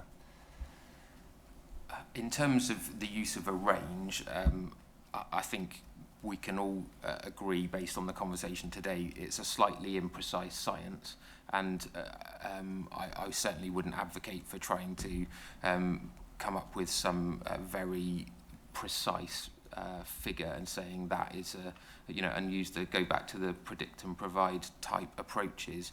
But I think within the way the evidence before you has been set out, there probably is a sensible understanding of what a realistic figure might be, and then there needs to be flexibility around that, knowing that circumstances over the planned period might change in either direction. At the moment, because the minimum is so low and there's an accepted range of factors that might drive that higher, then you end up with a reliance on some additional allocation above that minimum at present without any certainty that that's sufficient. Thank you. I mean, if we stay on the issue of kind of then flexibility, from my recollection, the economic growth assessment does apply an element of flexibility. I think it includes a figure, is it 10% within its methodology, and then I think the MPPF probably takes us wider in terms of a wider concept of kind of being flexible and responsive to kind of market needs. On the first kind of strand of that, in terms of the 10% figure that's been applied in the economic growth assessment, is that a reasonable and appropriate approach? I appreciate the council's addressed this in its statement, but I invite Mr. Masson to come in on this point, please. Thank you. I mean, essentially, the EGA looks at it applies a buffer. It's a 10%. The first one is an allowance, I think it's referred to, rather than a buffer explicitly, and it's a 10% allowance to reflect normal levels of market vacancy. And I think the intention of that is to provide a level of headroom beyond the initial forecasted need. Then the second one that's put in is effectively an adjustment to allow for delays in development sites coming forward. And I believe that is based, sorry, I'm just looking at my notes. It's based on a particular approach from the South East England Partnership Board, which recommends the buffer being based on the equivalent average time for a site to gain planning permission and to be developed, which is typically around 2 years. So essentially that's looked at through the EGA as well. So there's 2 levels of allowance. I think the other point Lichfield would mention is that the floor space requirement associated with job losses, so negative growth, is actually halved as a further safeguard.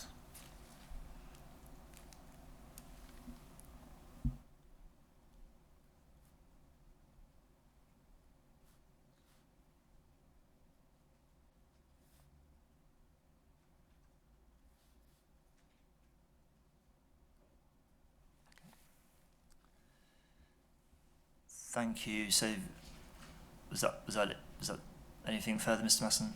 No, okay, so if I can bring in others then, I think I'll again start with Mr. Powney, please. Thank you, sir. Obviously, we're not going to debate the idea of having a flexibility and a buffer when you're planning for the future. I just want to draw back to, 10% buffer is pretty small numbers in the Litchfield modelling. We still have a 35 hectare unmet need from the old plan, so it's nowhere near capturing, responding to that at all. I don't mean to keep coming back to it, sir, but it's a very, very big and fundamental point.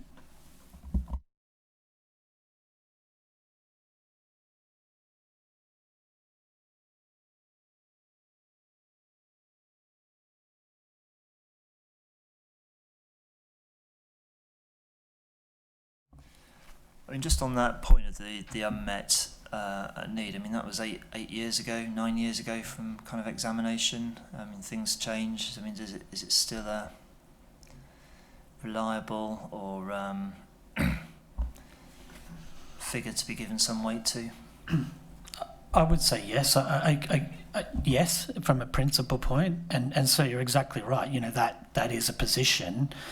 You know, there was some time ago, so what you've got to think to yourself, what could have happened to those businesses? So there's a lot of, that's 35 hectares of demand that would have been a combination of businesses wanting to come to this area or existing businesses that wanted to upsize or get a more modern premise or do whatever that couldn't be fulfilled.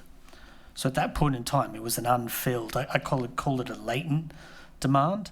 I don't think it can just be forgotten about, like, well, that was 8 years ago, we don't know what happened to it, so we don't have to worry about it.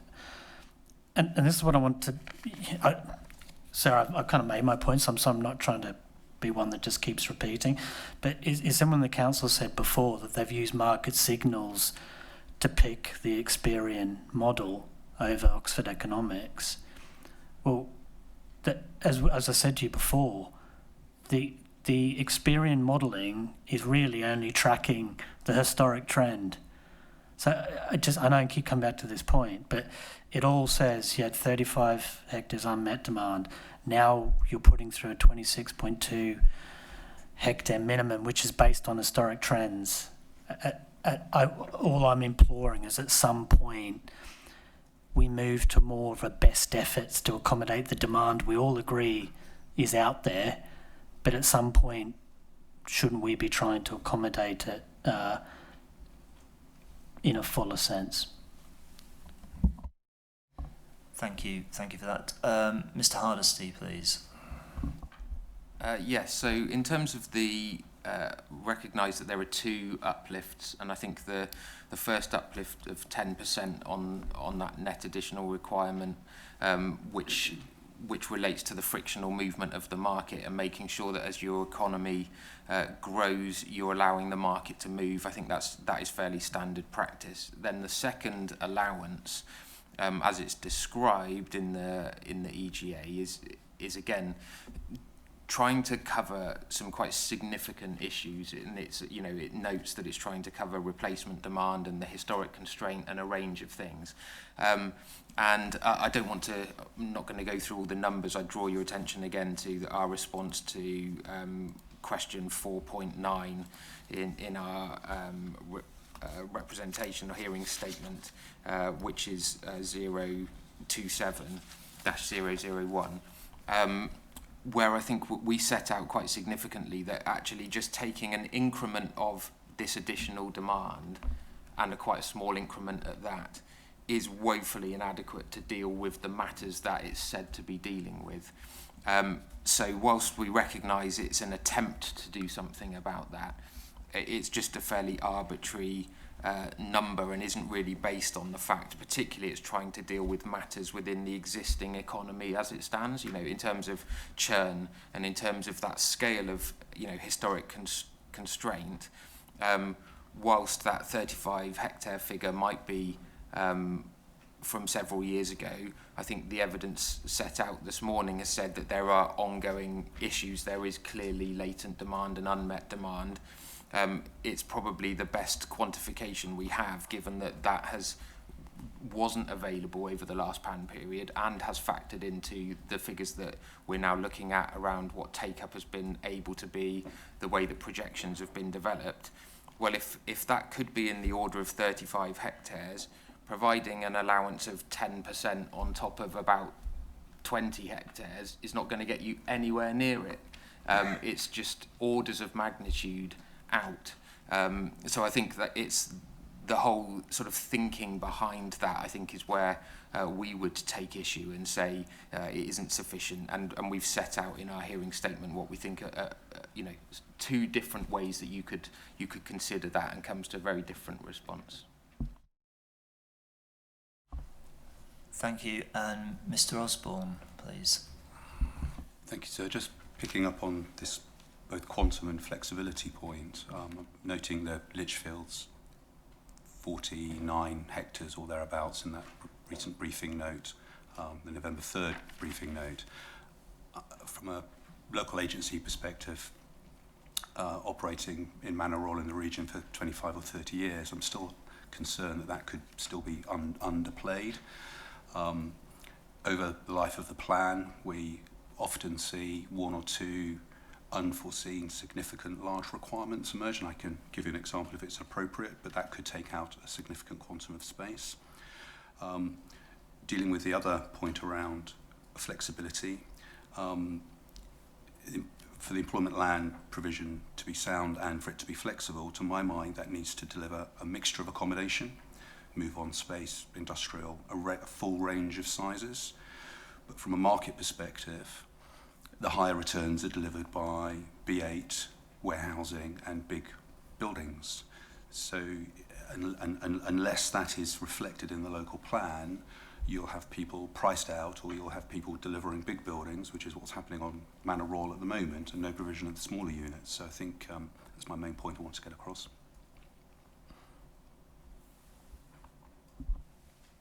Thank you. Before I move on, in terms of the agenda to item 3, is there anything I'll give the Sorry, sir, I did. You may not have seen it, sir. Yeah, apologies, Mr. North. No, it's all right. It's all right, sir. So I just want to make one very quick point, and that is this: there's a lot of talk about quantums and levels and spectrums of sizes between 13.73 and 70. Would it not be more convenient to remove the words minimum requirement of 13.73 and just leave in at least 26.2 hectares?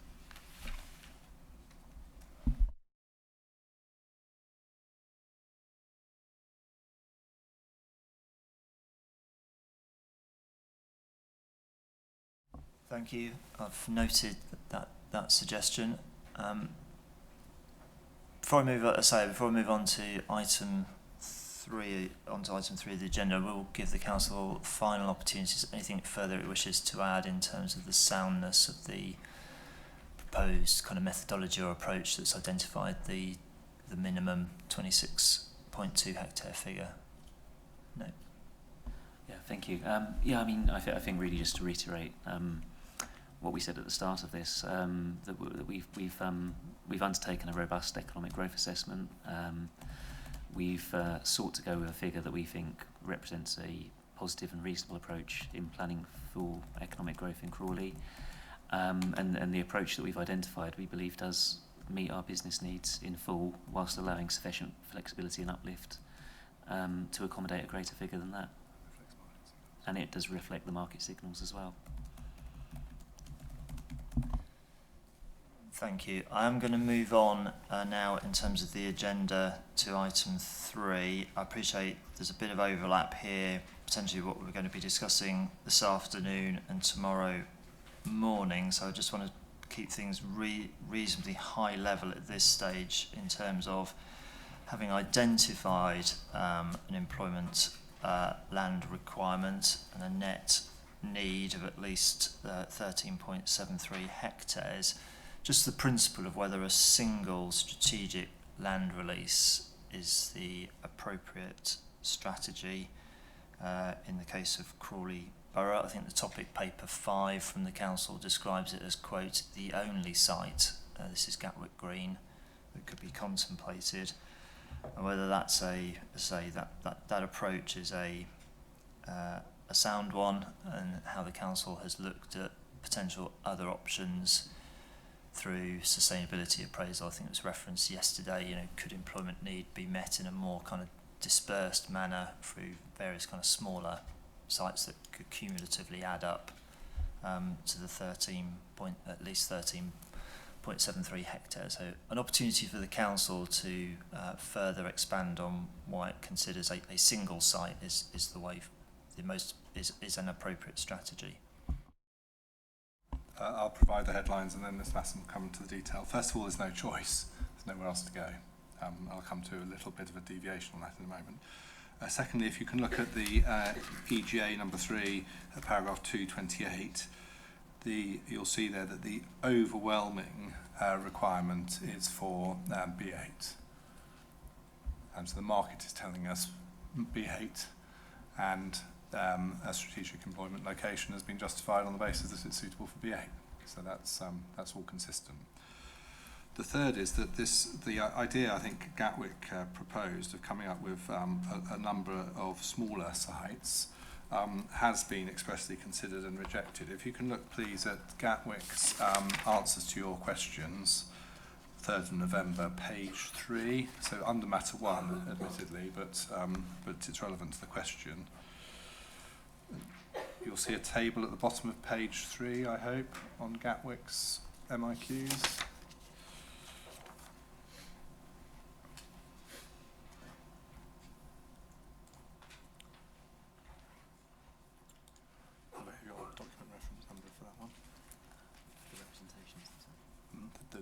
The answers to questions.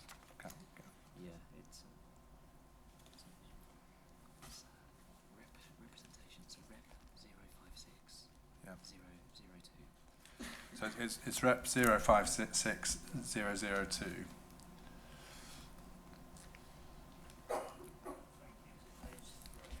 Page 3, and I think this is the best location to find what people are talking about when they talk about a small-scale pepper potting approach. We don't agree with the pepper potting approach anyway, because it's contrary to the basic principles of the new town. But in any event, even if that's wrong, if we go through these sites, I'm just going to give you the reference to why to the rejection of them in the sustainability appraisal and the headline reason. So Jersey Farm B, sustainability appraisal page 405 and 408, inappropriate size and a peninsula type shape. I'm only giving you the headline points now. Buttermere SA 422, too small.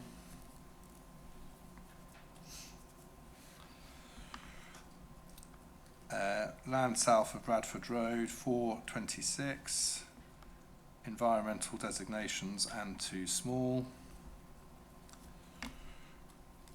Land south of Tinslow Farm, 424, environmental designations and too small. Land at Black Corner, 428, ancient woodland and biodiversity issues. Heathy Farm, 430, ancient woodland and fundamental landscape issues. East of Brighton Road, which makes up about 3/4 of the suggestion, or about 2/3 of the suggestion, SA 435, open space, extension to the Tilgate Country Park and ancient woodland. So all of the sites that have been put forward have been rejected in the essay for reasons that are self-contained reasons, not based. Those aren't based on safeguarding.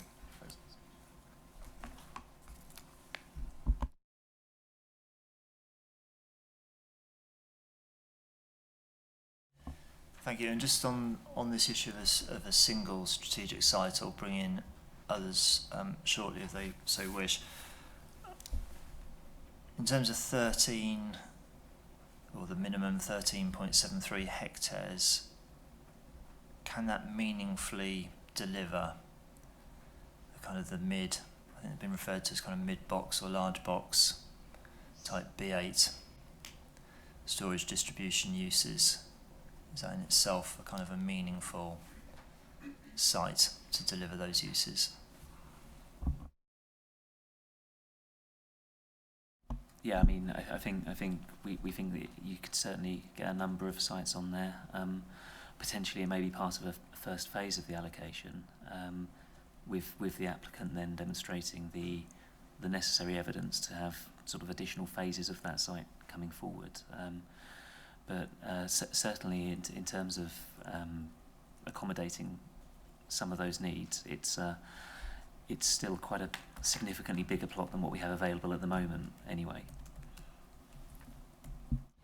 Thank you, and I appreciate others want to come in on this point. I think in terms of who was first, I think Mr. Keane for Ardmore was first. I'll come to Mr. Keane, please. Thank you. So you've already heard from Mr. Osborne about his concern that there's a real risk here that what the allocation does, and focusing on one place in particular, is increase the provision of stock of mid and big box logistics at the expense of smaller provision, and the fear that there is limited future provision then for new allocations for such units, and therefore a lack of variety in the plan and what it's providing for. It's a short point for present purposes because we're already going to come to safeguarding in detail in the next session, but as you'll be aware, the Ardmore sites together compendiously at some 17.2 hectares, and indeed there are other sites adjacent to the existing Manor Royal main employment area which could constitute a strategic employment location, and have been, of course, positively assessed through the Sheila, the land assessment process, the employment land assessments, the sustainability appraisals, etc., other than in relation to safeguarding. And of course, as Mr. Osborne has said, those are sites that would be able to accommodate the sorts of smaller B8, EG3, B2 occupiers that he fears are being potentially overlooked here. And one final point on this, so for present purposes, attached to the Matter 1 reps on behalf of Ardmore, you'll recall, I'm sure there's a detailed illustrative master plan as to how the site could be laid out that shows accommodation of that sort of provision, and you might contrast that with the sort of detail that you've got elsewhere, but I'll leave it there for now, so thank you. Is there anything Andrew you want to add? Thank you. Can I now bring in Ms. Sargent for Gatwick, Mr. Hunt, or possibly Mr. Hunt as well? I'll actually let Mr. Hunt go first if I can. I think logically that makes more sense, so thank you. Thank you. So it's really just to kind of follows on for the point that was previously made, which is that it's noted, within the Council's topic paper 5 on this matter, that there are shortages at the small end of the market, as well as at the larger end. What there isn't is justification for the strategic allocation, and within the EGA, it doesn't define that. It looks at the kind of historic growth, given that the need is for smaller units to be provided. Some of those reasons which we've just heard were on the grounds of size. Even at the larger end of the scale, 75,000 square feet is about a 1.8 hectare land requirement using the Litchfield's methodology. So we would dispute that need for a single strategic location to meet those smaller needs most clearly, but even at the larger end of the scale, smaller sites are capable of meeting them. So I think we would challenge that, and as we said previously, the sort of the need that's evidenced specifically with relation to Gatwick Green is from largely larger footloose occupiers who have a very, very wide area of search. It's not a specific Crawley need to deliver large single units, and therefore we think seeking to meet that numerical need which is built up from the Litchfield's work on a single site is not necessary, and that other alternatives, given the safeguarding, other alternatives are essentially preferable. Thank you. Sergeant, please. Thank you, sir. And just two further points. If there were a need for a single large strategic site, our view is that not enough work has been done to ascertain whether that could go in neighbouring boroughs under the duty to cooperate. The July 2023 duty to cooperate statement at paragraph 3.3.6 says essentially land east of Balcombe Road has been allocated. There are therefore no unmet employment needs arising from Crawley, and it appears to us that that's the premise on which the duty to cooperate exercise was undertaken, whereas back in April 2020, PINS itself, this is document ID 005A, advised, with the safeguarding of land at North Crawley still in place, the council should be proactively seeking to accommodate unmet economic needs in nearby authority areas through the duty to cooperate. We can't see that that has been done. It seems that the duty to cooperate was discharged on the basis that the focus was on housing because the Balcombe Road site was going to be allocated for employment. It's certainly not the case, as far as we can see, reading the responses that came in, that every neighbouring authority is saying in terms we can't help you on employment land. We just don't think it's been looked at properly. We heard from Mr Masson that Reigate and Banstead did assist with meeting office needs last time around.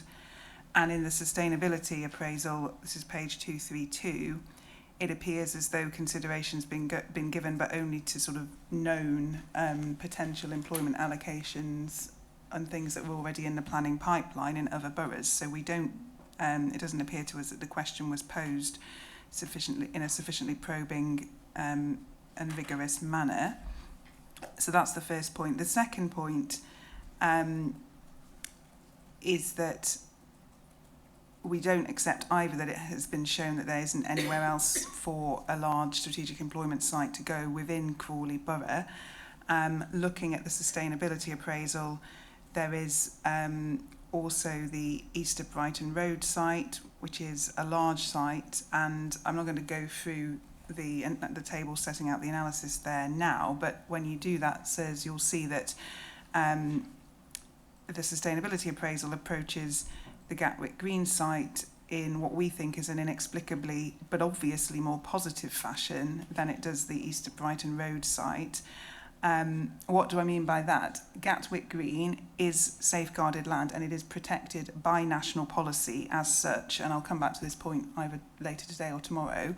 But whereas in row 8 for all the other sites that are safeguarded they get a red scoring, Gatwick Green, because the council thinks it's fine, is not coloured at all. So there's a failure adequately to acknowledge that national policy protects the Gatwick Green site from development, whereas for east of Brighton Road I can't see anything that would protect that site at a national level, apart from the fact that there's some ancient woodland on part of it, but it's not suggested that covers the whole of the site. So when one looks at the sustainability appraisal, there doesn't seem to be a fairness or a consistency in the scoring. And just to pick up finally very briefly on what Mr Forsdick just said about the smaller sites that Gatwick has identified on page 3 of its hearing statement, our point isn't just around this inconsistency of safeguarding. I mean, we heard repeatedly just now environmental designations and too small, environmental designations and too small, but that too small is assuming that you need a 13 point whatever it is hectares site, and if that, we say that's the wrong test, and if you take an approach whereby you split the site out, then those sites aren't too small. And again, the other reasons, landscape issues, so on and so forth, apart from ancient woodland, most of those are not reasons that chime in national policy protection in the way that the Gatwick Green site does. Thank you for that. If I can now hear from Mr Fife and Mr Powney, please. Thank you, sir. Just first of all, I mean, I totally agree with Mr Forsdick's analysis. He said quite clearly that the council had, looked at their area, the geography is, and the land use pattern is such that there were no alternatives. And therefore they selected Gatwick Green as a sustainable option. And that's clearly set out in the sustainability assessment. So in fact, Gatwick Green is sound because, for a number of reasons, it's deliverable. It's in the single ownership. There are no impediments to its development. It's viable based on the council's own assessment. It is in a location that can be highly sustainable, as MPPF requires. It meets segments of the market where there is demand, and it's strategic in scale. Alternative sites are just not available, and even if they were, they would fail to meet the market demand for strategic scale logistics. So it offers significant economic and sustainability benefits that smaller sites just could not provide, even if they existed. So it represents the best option for the FEMA and Crawley, and the council rightly identified it through its own sustainability assessment process.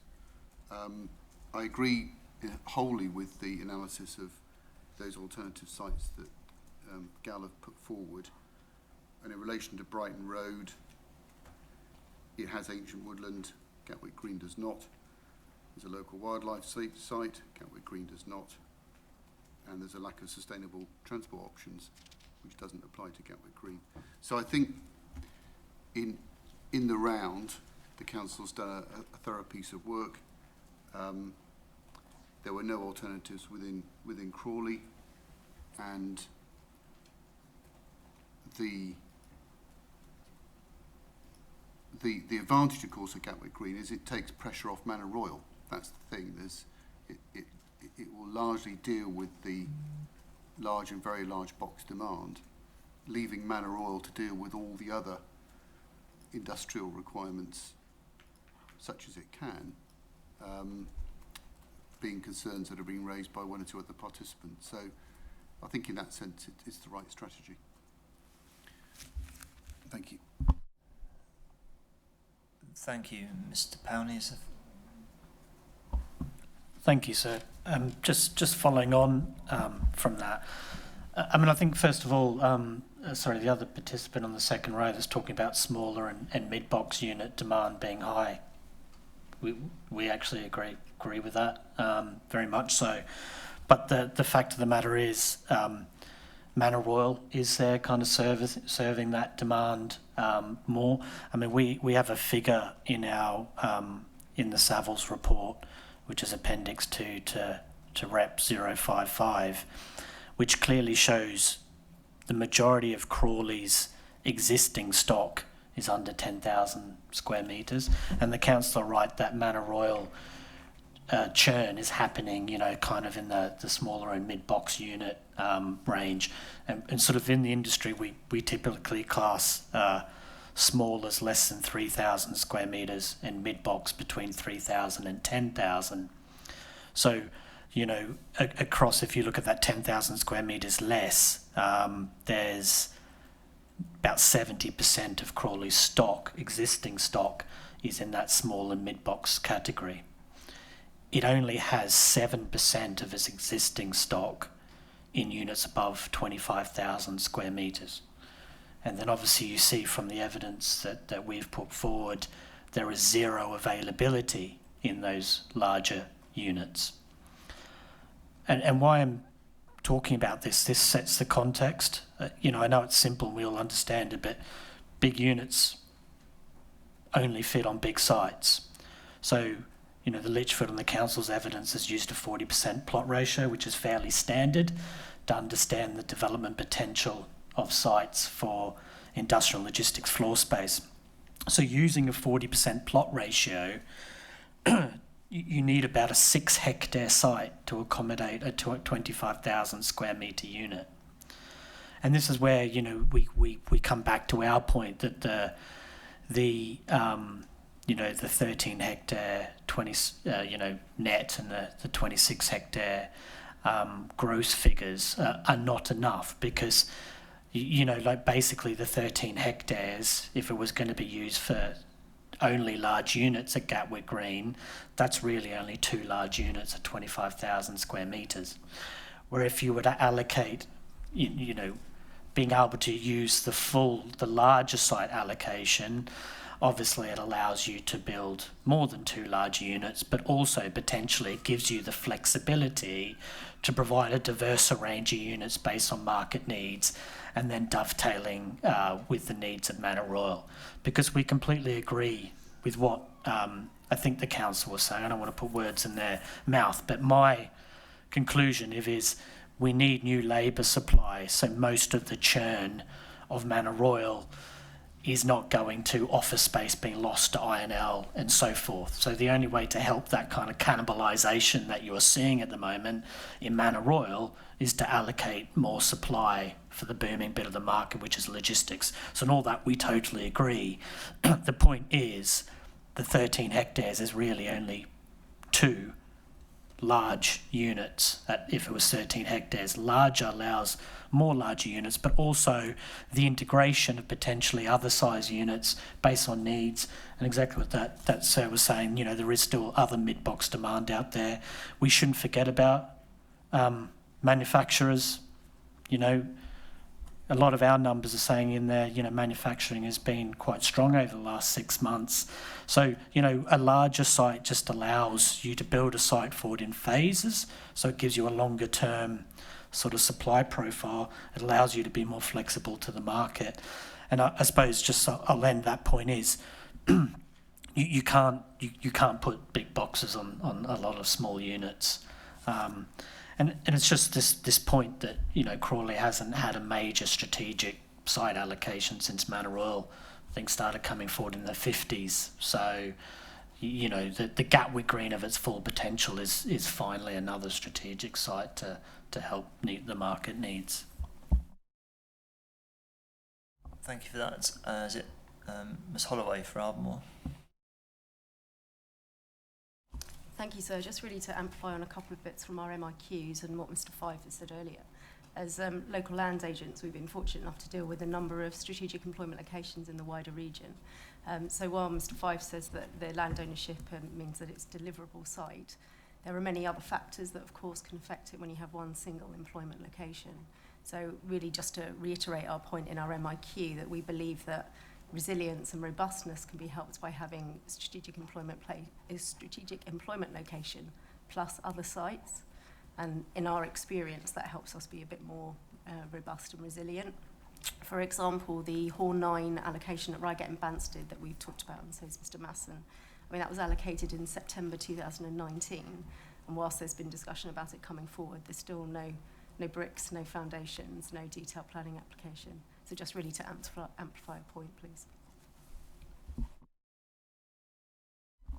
Yes, just adding to that, Mr Pony says you have a big site, big boxes, and I agree with that. And as Ms Holloway's just said, in terms of flexibility of the other sites, but Mr Mason said earlier that, you know, the B use, the industrial type uses were directed more towards Manor Royal, and that would support that. But there's no land at Manor Royal. It is wholly reliant on churn, and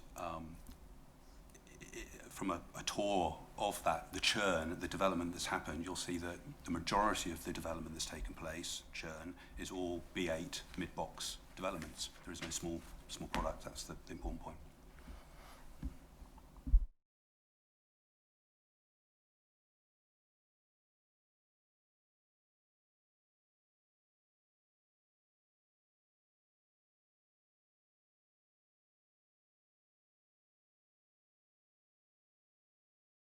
Thank you. Is there anything that the Borough Council wishes to come back on in terms of what's been raised through those, Mr Masson?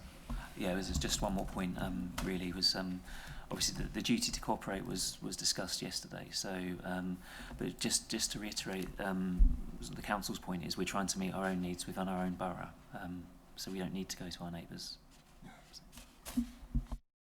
Thank you. That's understood. I'm just looking at the time and what we've got available and the agenda.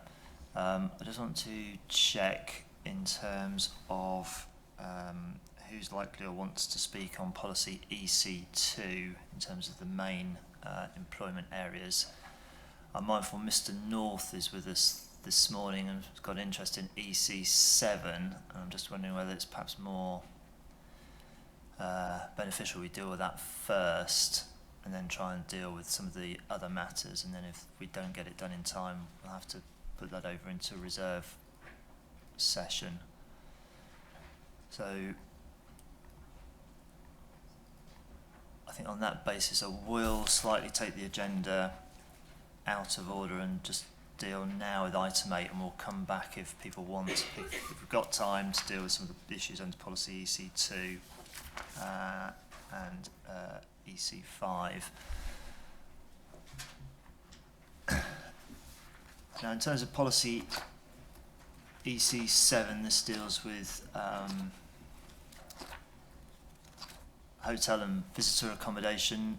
We also had a brief discussion yesterday, Mr. North, about this in the through the sort of the prism of the sustainability appraisal. But you also have an opportunity today in terms of the soundness of this policy approach and what you suggest may need to be done in order to make the submitted plan sound. Yeah, thank you, sir. I don't want to repeat much of yesterday, but they do have linkages between the two. We feel, or my clients feel, that this policy is unsound on the basis that it conflates or blurs two distinct issues. One is a sequential twist, and the other relates to sustainable development. And we would ask you, first of all, sir, if you wouldn't mind, to consider the commentary in the essay relating to EC7, which is at 241 and 242 in its entirety. It is extremely important, as you probably heard this morning from Mr. Masson, that Crawley Town Centre is allowed to fulfil its full function for reasons of invigorating the economy, ensuring vitality and viability for the centre. And that comes about because of the economic review strategy which is employed in 2022-27. And it seriously comes about because what happened in the COVID era, if you looked at all the local towns, all those cities which have airports, you will notice that they all suffered considerable unemployment, to the tune that that unemployment was commensurate with places in the northeast and northwest of England. It was that serious. So the sequential test, in our view, does form the backbone to EC7, and that should be the primary focus of attention when compiling that policy. So there's two other points. You will note from the amplification to EC7 what is said in the reason justification behind that policy, because it supports what we are saying, in fact, to why the sequential test is so important. It states that Crawley Town Centre is a key area for hotel development, has linkages with restaurants and other leisure and service facilities. And then it proceeds to examine Gatwick Airport on the ground of being sustainable in terms of development. You'll also note from the, we'd like to draw your attention to paragraph 9.91 of the amplification, which deals with on airport hotels which must meet the car parking, as set out in GAT3. It seems to me there's a linkage there which need not be there when you're looking at the relationship of where you should concentrate hotel and visitor accommodation.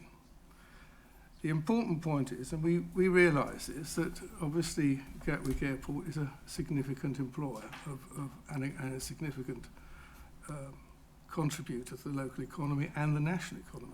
There's no point, there's no dispute about that.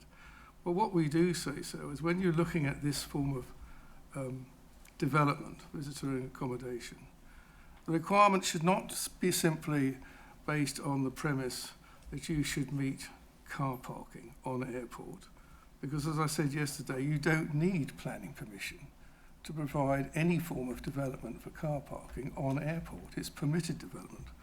What the policy should be changed to, sir, is that the accommodation of hotels on airport should be looked at in terms of the sequential test And it should be the case, because hotels require planning permission on the airport, that any application for hotel development should meet a demonstrable need, not for car parking, but for hotel accommodation, and to ensure that there are no sequentially preferable sites, such as the town centre. Because otherwise, you will not reinvigorate, as is, I understand, the intention of the council, town centres such as Crawley, who are and have been, particularly recently, susceptible to problems of COVID-19, problems of the economy, which can happen at any time. So that is our objection based on EC7. Thank you.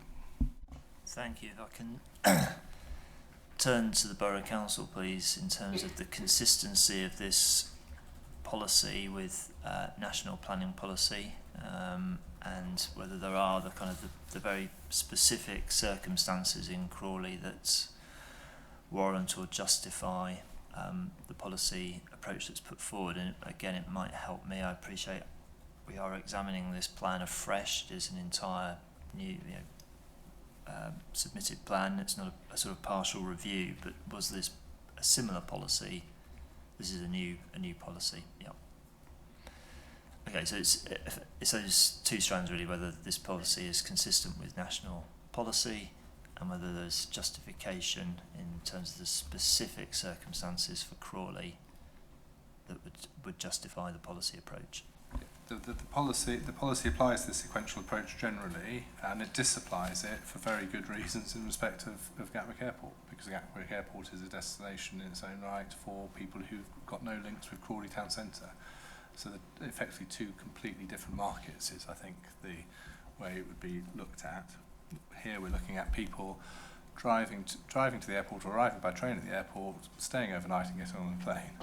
That's a completely different market from hotel users in the town centre, and that's the basic logic. So the sequential approach, yes, for everything but everything but Gatwick Airport, and then Manor Royal similarly has been carved out for a very specific reason and linked to the needs of Manor Royal. And in terms of the submission, I'm hearing from Mr. North in terms of what this policy, a consequence of this policy could be. A harmful effect or undermining potential vitality of Crawley town centre and the efforts you might want to do, be doing there in terms of additional development in the town centre. I mean, is Crawley town centre too far from Gatwick for that kind of visitor accommodation to make that kind of distinction?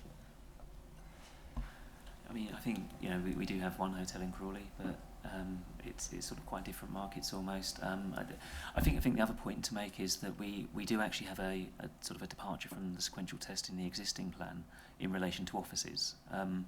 So at the last local plan examination, we made the point that Manor Royal is a purpose-built, designed employment area, and it didn't make logical sense to require an office use in a designated main employment area to demonstrate sequential test, and the inspectors took that as a pragmatic approach and moving forward. So we have previously taken regard to local circumstances, and again I think with this policy we're recognising that actually hotel uses for operational reasons would necessarily want to be on airport or close to the airport, so actually the airport becomes a sequentially preferable location.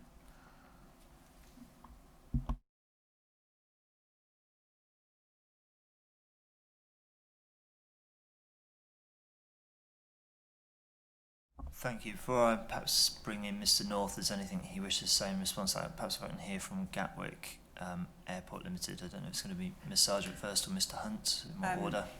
I'll go first, so just briefly on the MPPF, if I may. I mean, the airport that supports this policy, as you all have seen, just looking at the focus of paragraph 86 of the MPPF in terms of consistency with national policy, the focus is on the availability of suitable sites, and in the airport submission, because of the nature of the need, which is, as Mr. Masson identified, for people to be able to stay on airport and so they can go downstairs and catch their flight bright and early. In our submission, that's how this policy works consistently with national policy, because Crawley Town Centre wouldn't provide suitable sites to meet a need for on-airport accommodation. And I note as well that in paragraph 87,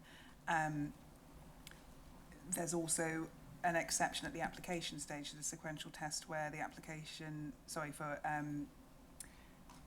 where there's an up-to-date plan that essentially takes the sequential test away from a blanket application there. So that's the other route through to having hotel use on airport in accordance with national policy, because it's contemplated by paragraph 87. But our basic point is that this is a specific need that relates to the airport and which would render sites in the town centre not suitable. Mr. Hunt, please. Thank you. So just to draw your attention to some of the evidence we submitted in response to question 4.34, we have recently undertaken a survey of hotels on or linked to the airport by shuttle buses, and as we've said in response to that question, around 85% of demand is directly airport related, so there is a very close functional link between those on and linked hotels to the airport itself. They're not to any significant extent serving a wider market. The origin or the destination of those people is the airport, whether incoming or outgoing. Thank you. I'll give you the opportunity, Mr. North, if there's anything you wish to come back to on what I've heard in relation to your suggested modifications.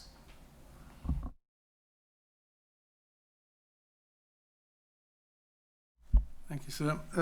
2 points. If there is a need on airport for hotels and an application goes in for a hotel on airport and there is the evidence that a demonstrable need can be shown for that hotel, then that hotel should take place, and that is all that we're asking for. The fact is that as it stands at the moment, it's given equal, if not more, weight than the town centre. More weight in terms of the car parking element attached to it, for which clearly you do not require planning permission. The issue really is here that local hotels off airport in Crawley Town Centre are also meeting the need for hotels for persons wishing to travel from Gatwick Airport. There's no difference in that respect. You only have to go and look at the numbers of airline staff and crew that go into those hotels. If there is a true need for this, then it should be met in the town centre, because sequentially it is the preferable location. Crawley only has one town centre. It needs all the assistance it can get because of local circumstances. If you want to invigorate and ensure the town centre is kept alive, and there is numerous articles on that over the last couple of years, then you need to ensure that you give every encouragement to uses such as this to locate in those town centre locations. Thank you.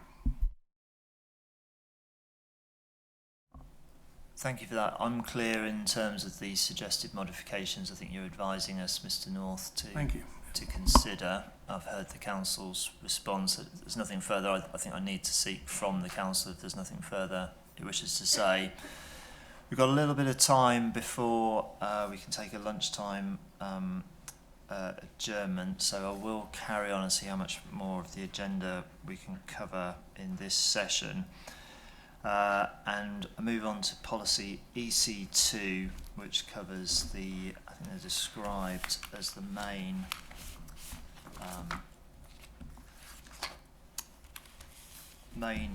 employment areas, obviously identified on the policies map. I think there's a list of approximately, 11 or so sites that are listed on that in that policy. I think in terms of their identification. We'll obviously come back to Gatwick Green in more detail, certainly tomorrow morning. But in terms of the other sites, is the council able to advise, are they effectively rolled forward from the previous 2015 local plan? Yeah, that's correct, sir. The main employment sites, they're all existing sites. They've been in operation for a number of years. You know, some such as Manor Royal since the start of the new town planning.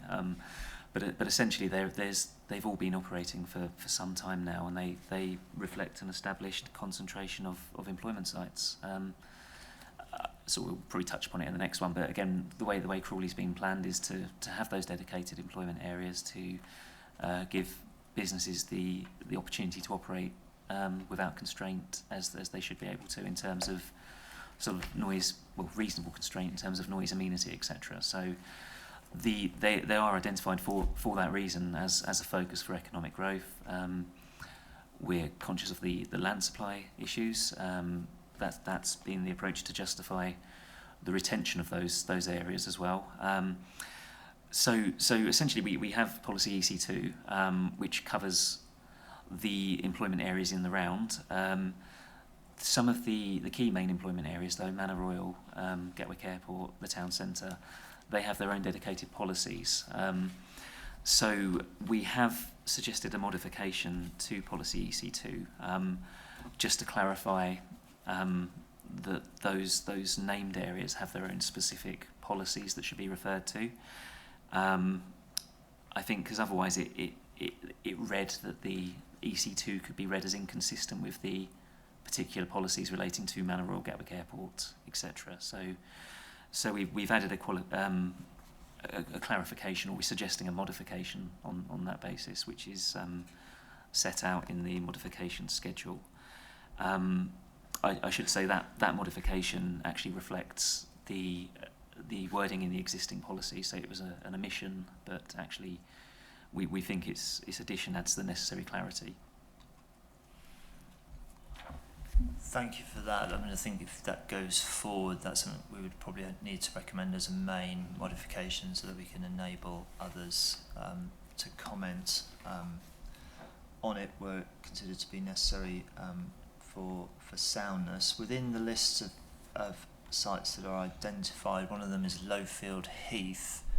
And I think we've had various kind of representations as to whether that's justified as a kind of a main employment area, or whether it kind of needs to be seen more within the kind of the context of Gatwick Airport and the policies for that area. In terms of the continuing kind of we've visited the Lowfield Heath area in terms of the continuing justification for identifying that as a main employment area under EC2. I mean, again, I think it's the designation, or the continued designation, reflects the fact that it has an existing main employment function.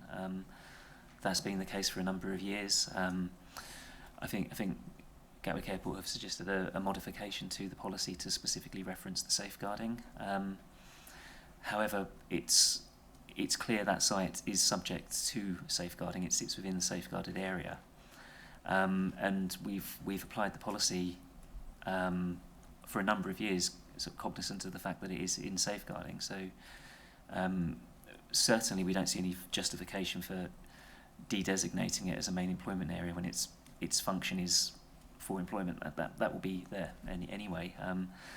But we think the plan should be read as a whole, and actually the safeguarded policy would apply anyway. We have added a clarification in the supporting text to the policy as well.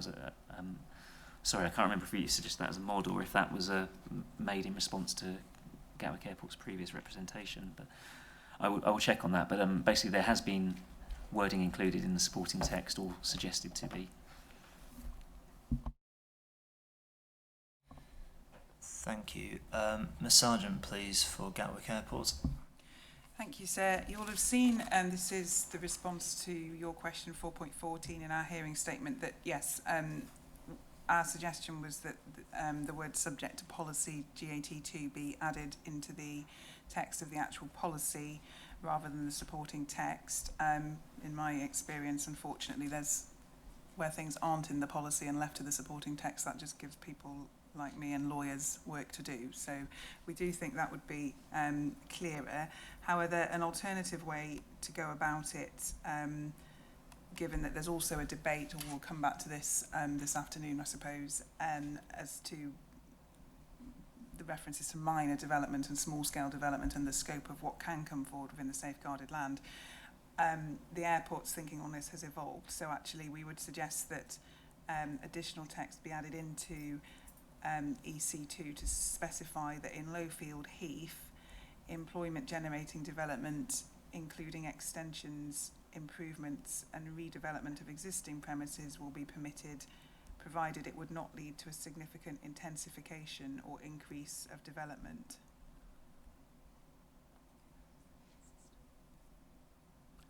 So in short, our position is that it would be more helpful and clearer for everybody if the scope of what can come forward within Lowfield Heath as a safeguarded site was more explicitly stated in the text of the policy itself. Thank you. There's obviously two things there for the council to consider. You may wish to sort of take it away and think about it after this hearing session, but the first is obviously the more direct cross-reference to policy gap 2, if that's found sound, applying specifically to the Lowfield Heath area and having a direct cross-reference in the policy, and then further amplification within the policy as to what could take place within the Lowfield Heath employment area. Thank you. I mean, I think in just the council's position is that we don't necessarily need to change the wording. We think it's clearly cross-referenced with the Gatwick safeguarding policy in any case.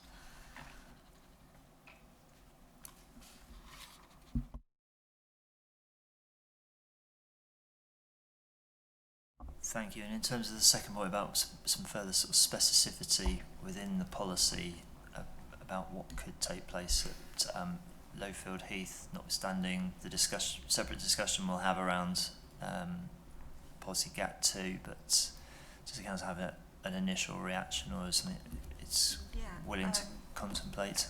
I think, obviously, Ms Sargent's just said that Gatwick's thinking on this has evolved, so I'm quite interested in that revised wording, particularly where you're discussing replacement of buildings, which would be moving further on even from where we've got to with our MIQ response on that, and that would be something the council would welcome.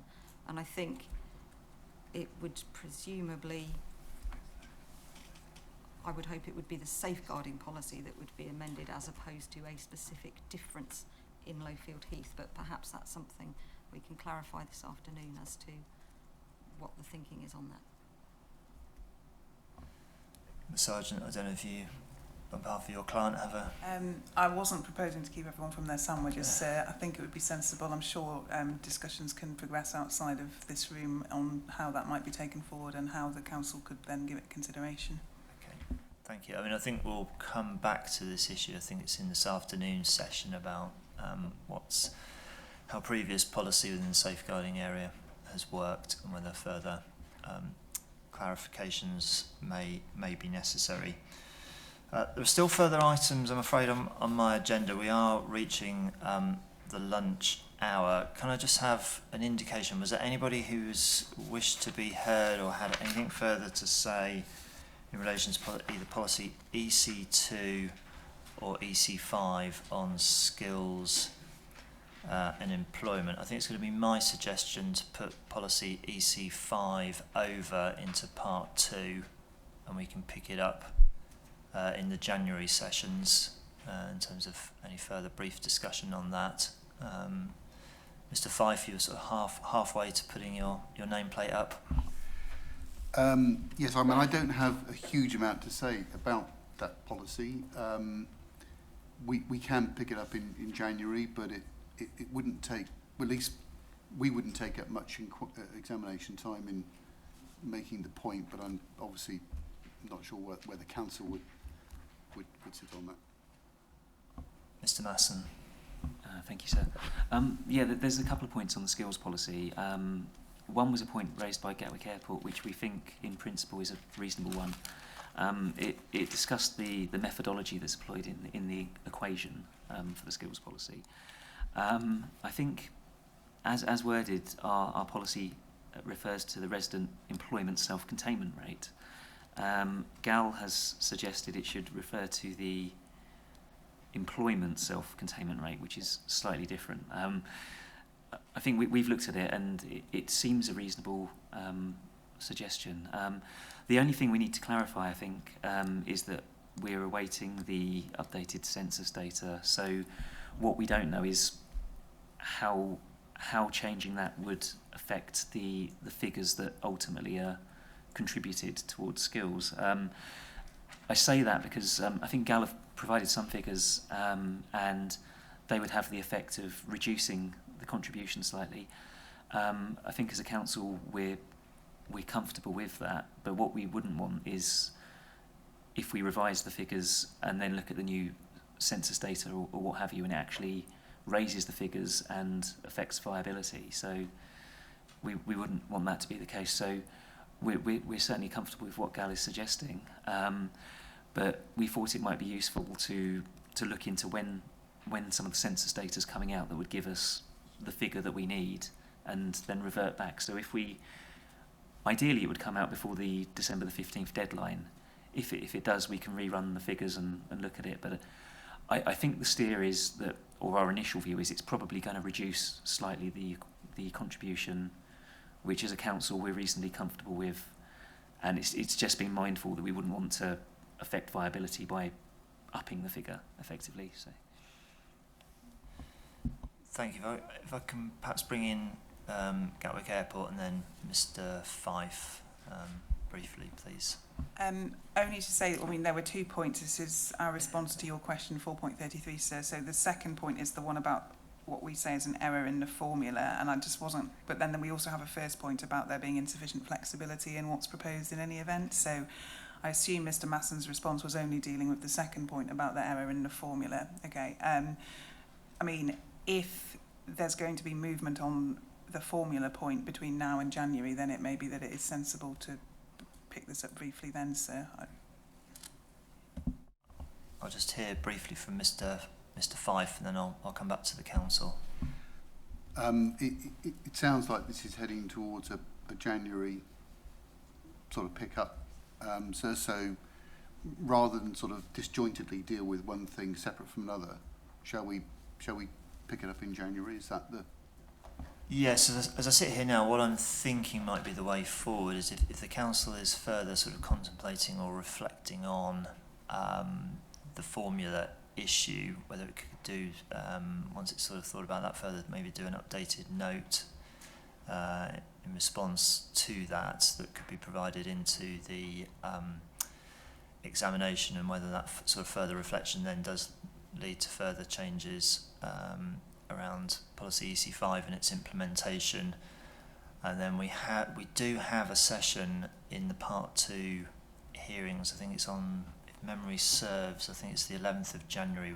We're picking up things like policy GAT3 on the parking, and it seems, as I sit here now on the hoof, reasonably logical to maybe sort of try a tie in policy EC5 at the end of that discussion. We can come back to it in January.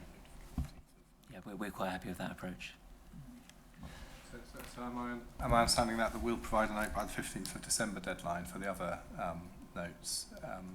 If that was feasible, that would be ideal, but if the council on reflection says we might need a little bit longer, bearing in mind obviously Christmas sits fairly squarely between the 15th of December and when we reconvene, but my preference would be by the 15th of December. I appreciate there's a lot of other things that have also got that deadline, but that would be helpful. Okay, I'm going to draw this morning's or now into early afternoon session to a conclusion, because I think most people will be back here at 2 o'clock for start of discussion on matter 5 for Gatwick. So we'll be reconvening back in this room at 2 o'clock. I will have to further reflect on whether there's any other further gaps in my agenda that we possibly also need to pick up as part of the part 2. If there are, I'll make that known to the council and through the programme officer to other people. I think we've covered most things. I just want to do a quick check. So can I thank everybody for their contributions this morning. I think I'm going to see most of you again at 2 o'clock when we reconvene for matter 5 on Gatwick. Thank you.